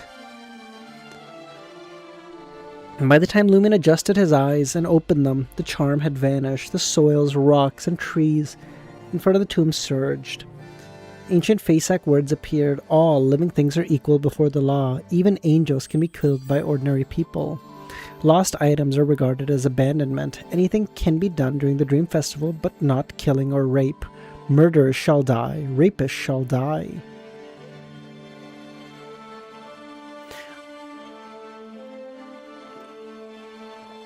What power is this? The Arbiter pathway? Killing isn't allowed for the next festival? Even an angel can be harmed by me? Lumen packed his belongings and planned to leave the area, but suddenly had an idea. Oh, the Truon's brass book! Ah! Uniqueness of the Justiciar pathway. Ah, nice. That makes sense. With a smile, he retrieved a card from his bag and placed it on the ground beneath the tombstone. The Minor Arcana, 7 of Wands. Lumen didn't know if the tarot club representing him could remain in the dream. He simply wanted to try. After all, he hadn't done something like this since becoming a member. After returning to the... Okay, so really, I wasn't that far off. I didn't realize it was the brass book, but I was pretty close. Right? I feel like I get some brownie points there. I didn't think it would be restricting the whole dream. I guess if I thought of the brass book, I could have thought of that. But I was close. Upon returning to the real world, Lumen reached into his traveler bag and examined it. The charm had vanished, as had the Seven of Wands card. The rules of the dream are indeed special. Lumen nodded and retrieved the coin and gave it back to Ludwig. Then Lumen stepped onto the street and in the darkness, past Rhea, Camus, Lugano, and the others, and arrived at the cathedral. Only the Padre was present. Dressing in a white robe, he knelt before the altar, his head bowed in anguish. Lumen stepped in and took a front row seat, watching the Padre quietly finish without disturbing him.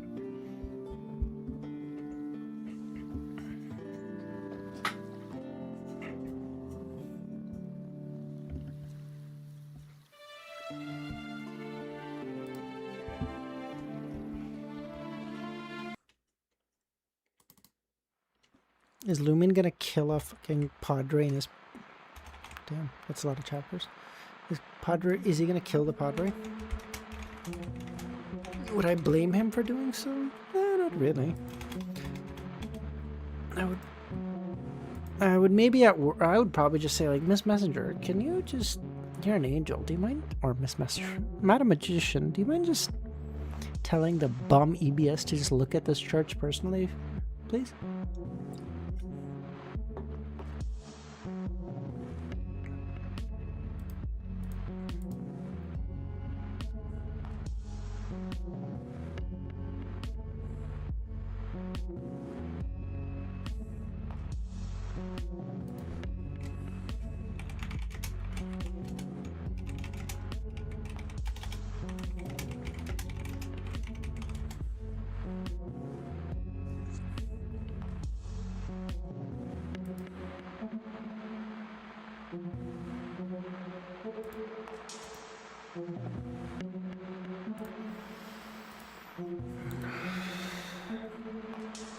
Damn, I'm all out of liquids to drink at this point. I have a little bit of water, I guess. The smoke and dust caused by the meteorite had mostly dissipated, and the commotion on the street gradually subsided. The injured had escaped danger thanks to swift treatment.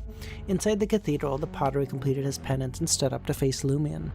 Is repentance still of any use? LEMMiNO chuckled. You must know your fate is sealed. You won't survive more than a few days. If repentance worked, it wouldn't be true repentance. I repented because I wanted to, not to bargain. Looking back, I've made many mistakes. I yearned for status. That desire blinded me, and I succumbed to the temptations. Is that the case? Did desire cloud your judgment? Did your ambition for prestige and recognition force you to collaborate with Tupi? Compel you to become a wraith? Make you receptive to a demon's allure or drive you to exploit the boys?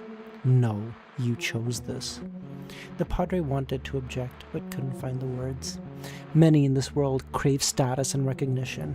Most of them simply work hard to contribute and combat evil.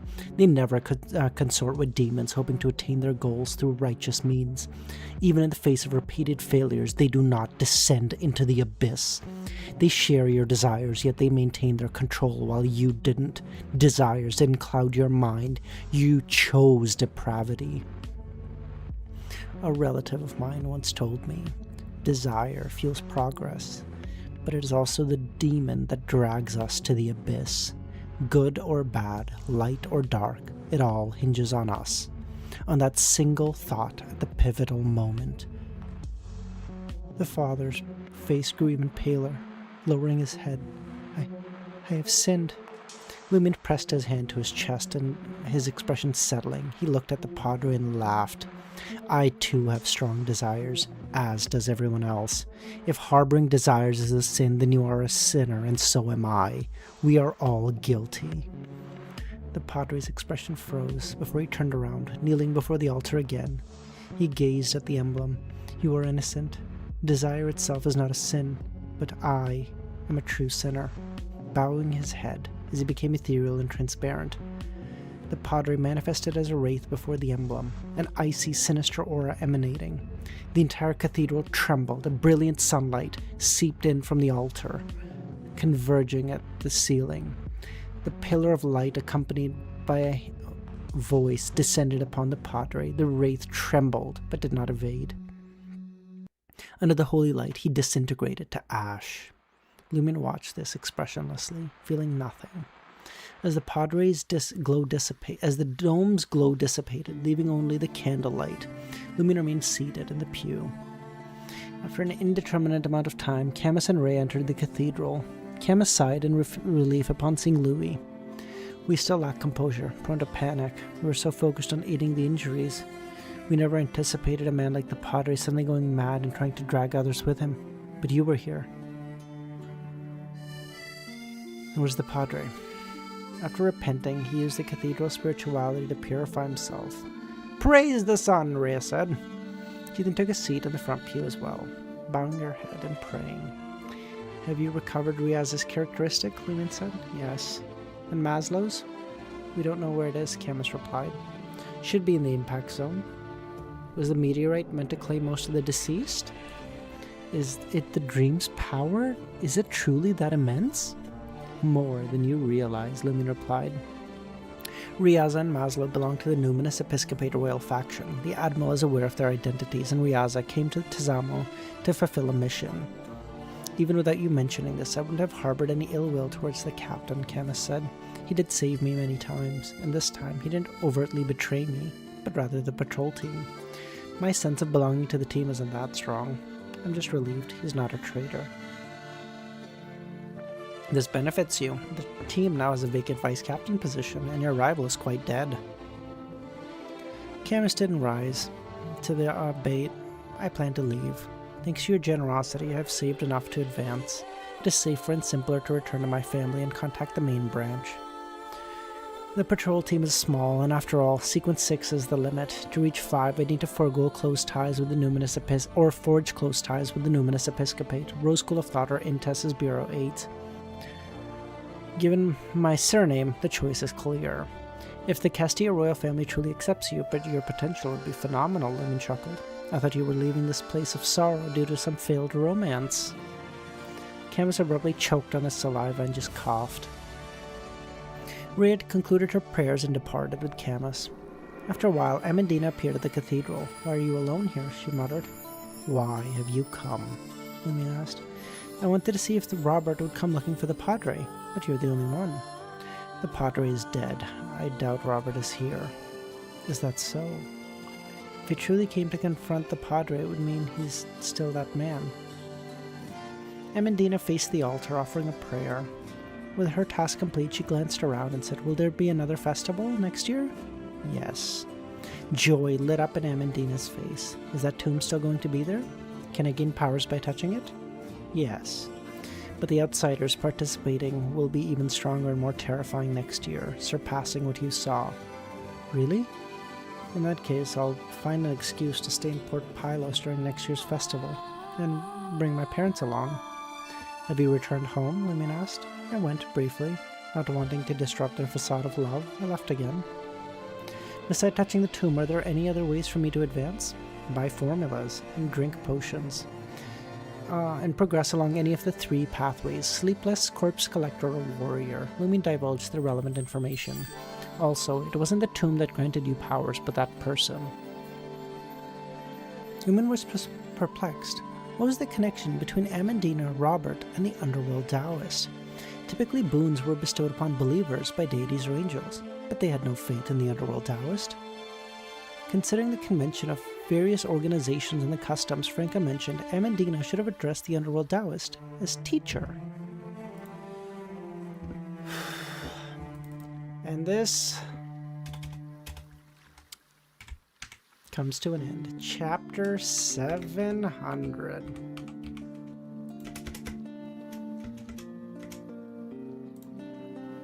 Well, boys, we're getting there. We're getting there. Slowly but surely, we're getting there. If we go at this rate by next weekend, we could be at 800.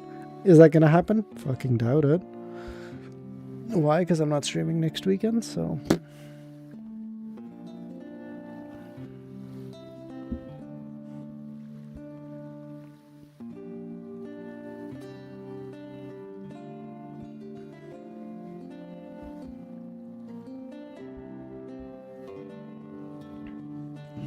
In the special dream, Amandina mentioned that the figure known as the Underworld Taoist had nodded at her. Armored Shadow Chen is suspected to be related to the Underworld Taoist.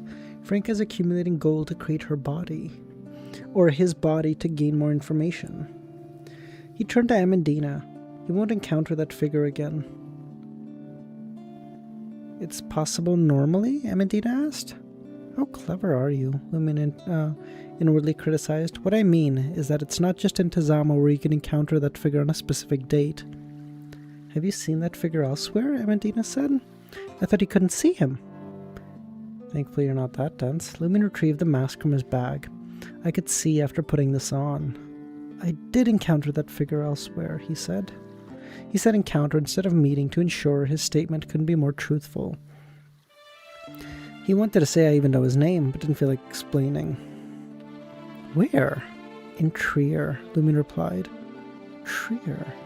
As an Antesian born and raised on the southern continent, she had heard countless rumors of the capital of joy and its understood vibrancy and prosperity. Trier had nearly become her dream paradise, but the furthest she ventured was Port Pylos. After all, she was still a girl under 18. LEMMiNO candidly said, "In the future, I know someone who may interact with that figure. I hope you can provide her with some assistance, the non-combat kind. To that end, I can take you to Trier and help you enter the area where the figure may appear, and provide some protection. How about it?" My parents won't allow me to leave for now. At the very least, I have to wait until I get a chance to attend university. I'm not asking you to relocate to Trier. You can go on Saturday and return on Sunday. Huh? Amandina had imagined a long-distance voyage, hiking through the mountains and wading through rivers. "It's not like I haven't teleported you in the dream before," LEMMiNO said. "But isn't that just in a small area? Can you really teleport me to Trier?" "Yes, I may need to make a transit once or twice along the way, but we can still get there pretty quick." "Quickly?" Amandina's interest was piqued. "No need to decide right away. Meeting that figure is dangerous. You should first just truly decide You should first truly come into contact with Matani's mysticism circle and learn the basics. Only then should you consider accepting this deal. It may take 3 months, half a year, maybe even a year. Understood. Is your friend a woman? She asked. He had used the pronoun she. Yes. Well, right now, I suppose, Lumin thought inwardly. Your lover? No. Why must you fixate on such things? Lumin retrieved a post-it note and a fountain pen and scribed a few letters. Amandina took it and carefully read. A creature wandering above the world, the penitent who awakens from the flames of pain. A messenger belonging solely to Lumion Lee. What is this? Amandina said. My messenger. Set up a ritual once you've made up your mind. Use this incantation to summon him and inform me. What ritual? What summoning? Have you never heard of a messenger in the mysticism domain? Do you truly know nothing? I came into mysticism last year and gathered some information about the pathways of the divine through Robert. I know about rituals, but I'm not sure of details. You'll teach me, won't you? Also, is your real name not Louis Berry, but Lumion Lee? You took a pen and paper from that coin bag. You also took your previous items from there. What kind of item is that? Lumion couldn't help but glance up. The following morning, Lumion left the motel with Ludwig and Lugano, passing through the streets, and arriving at the Bunia Cafe. The owner maintained his usual shyness. Lumion ordered the 3 cups of coffee and the servings of Matani's specialty breakfast. Oscapa. Oscapa was made from rice, chicken, eggs, potatoes, and commonly used spices. It was fragrant and filling. Lumion glanced at the spread of okapa, picked up his cutlery and scooped it up. The fragrance of the leaves, the egg yolk, and the weight of the rice combined to make a unique texture. As Lumion ate, he surveyed the pedestrians and patrons. After the sorrow and fear of last night, they had become gentle again, no longer revealing their emotions. As Ludwig finished his meal of the morning, Lumion found a secluded corner, changed into winter clothes, and disappeared. End of the volume, Wiz? I do see her. I do. But I also know something big is going to happen in the next 35 chapters because we don't end volumes on small stuff, so... What's going to happen when we return? Who knows?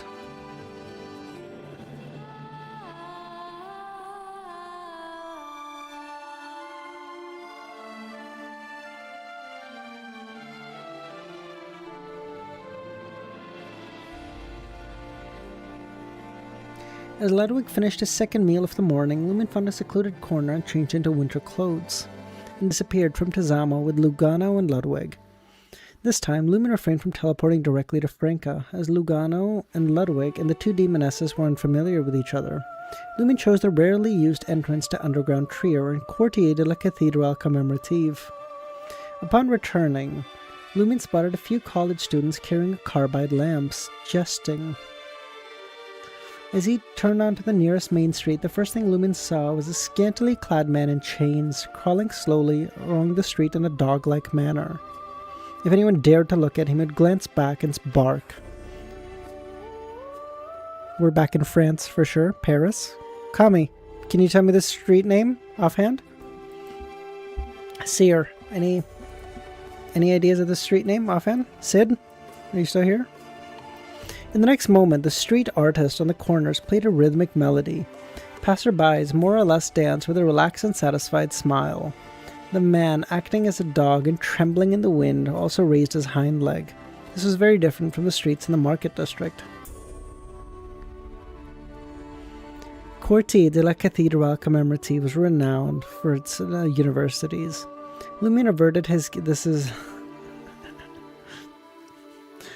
Lumion averted his gaze from the pedestrian smiles and led Lugano and Ludwig to Anthony's nearby home. It was on the 4th floor. Lumion knocked without hesitation. Soon he saw Anthony.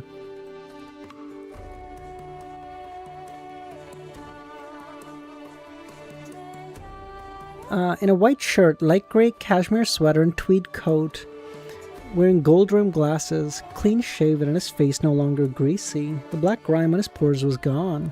Are you in a relationship? Lumion jested. I'm attending a banquet hosted by the Trier Psychiatrist Guild. a prerequisite for completing Madam Magician's mission. Or Madam Justice's mission. Have you obtained a psychiatrist license? I obtained a genuine identity and an educational background, and during the interview I convinced the examiner. Genuine identity, where are its original owners? Anthony glanced at Lugano and Ludwig. What can I do you for? Lumien's about to lose his wallet and watch.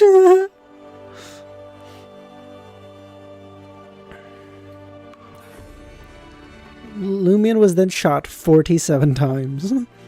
Lumien understood Anthony's meaning and abandoned the question, briefly mentioning the Dream Festival situation and the after effects of Lugano. He didn't mention how Lugano had lost his arm. Such hysteria is easily resolved. Do you need a faster solution, or do you want it to be slow and gentle? Fast, Lugano replied. Hey there! Yeah, how's it going, buddy? He had lost control of his right forearm, and he needed that to jerk off, which he did 4 times a day. Anthony's gaze shifted to Lugano's left side, furrowing his brow. Lugano subconsciously turned to his left and followed suit. At that moment, Anthony produced a dagger from nowhere and thrust it into Lugano's right forearm. Lugano swiftly retracted his hand and blurted out, "What the fuck are you doing?" The treatment's over. Anthony sheathed the blade. Huh? Lugano looked at his hand in confusion and realized he had retracted it. Lumien simply chuckled. Keep an eye on Ludwig. Remember to get food for him. Without waiting for Lugano's response, Lumien turned to Anthony. Let's go find Franca and Jenna now. Anthony glanced at Lumien and adjusted his glasses and said, all right.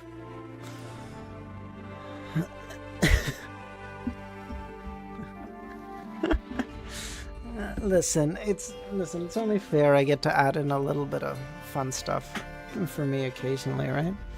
But I get to have a little chuckle occasionally. Come on. What's up?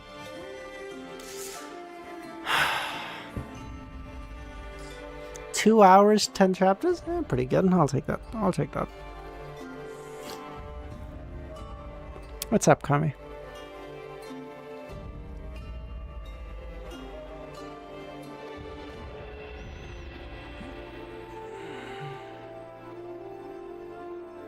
Yeah, what's up? Yeah, just tell me. It's fine. I don't mind. Go on. What do you got?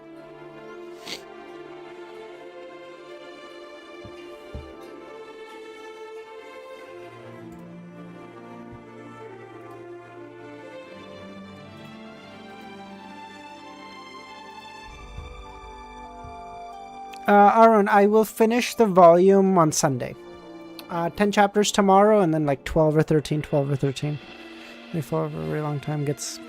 Whoa! What is Franca about to do? God damn it. I know you like Jenna, but this is not the way, god damn it. Consent is important.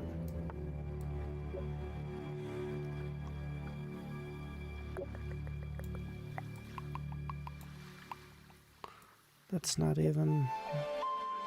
So whole FBI out. What?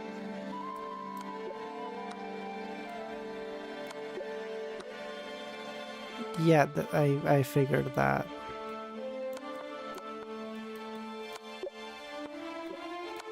That's not great. I'll say it. That's just not great. God damn.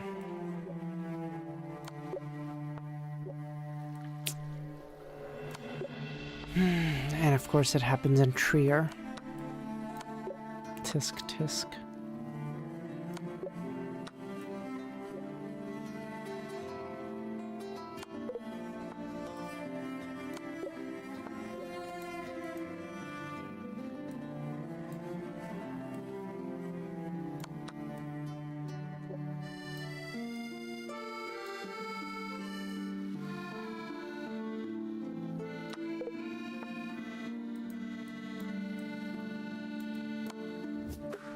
Show chest, motherfucker. Nah, it's fine. I was just fucking around. It's all good. All right, guys, that's it. We're gonna call it. All right, that's it, guys. Good stream. Good pace. We're doing great. I'll catch y'all tomorrow for another 10 chapters, and then volume ending on the weekend. Let's fucking go, boys. Bye. Have a good night, guys.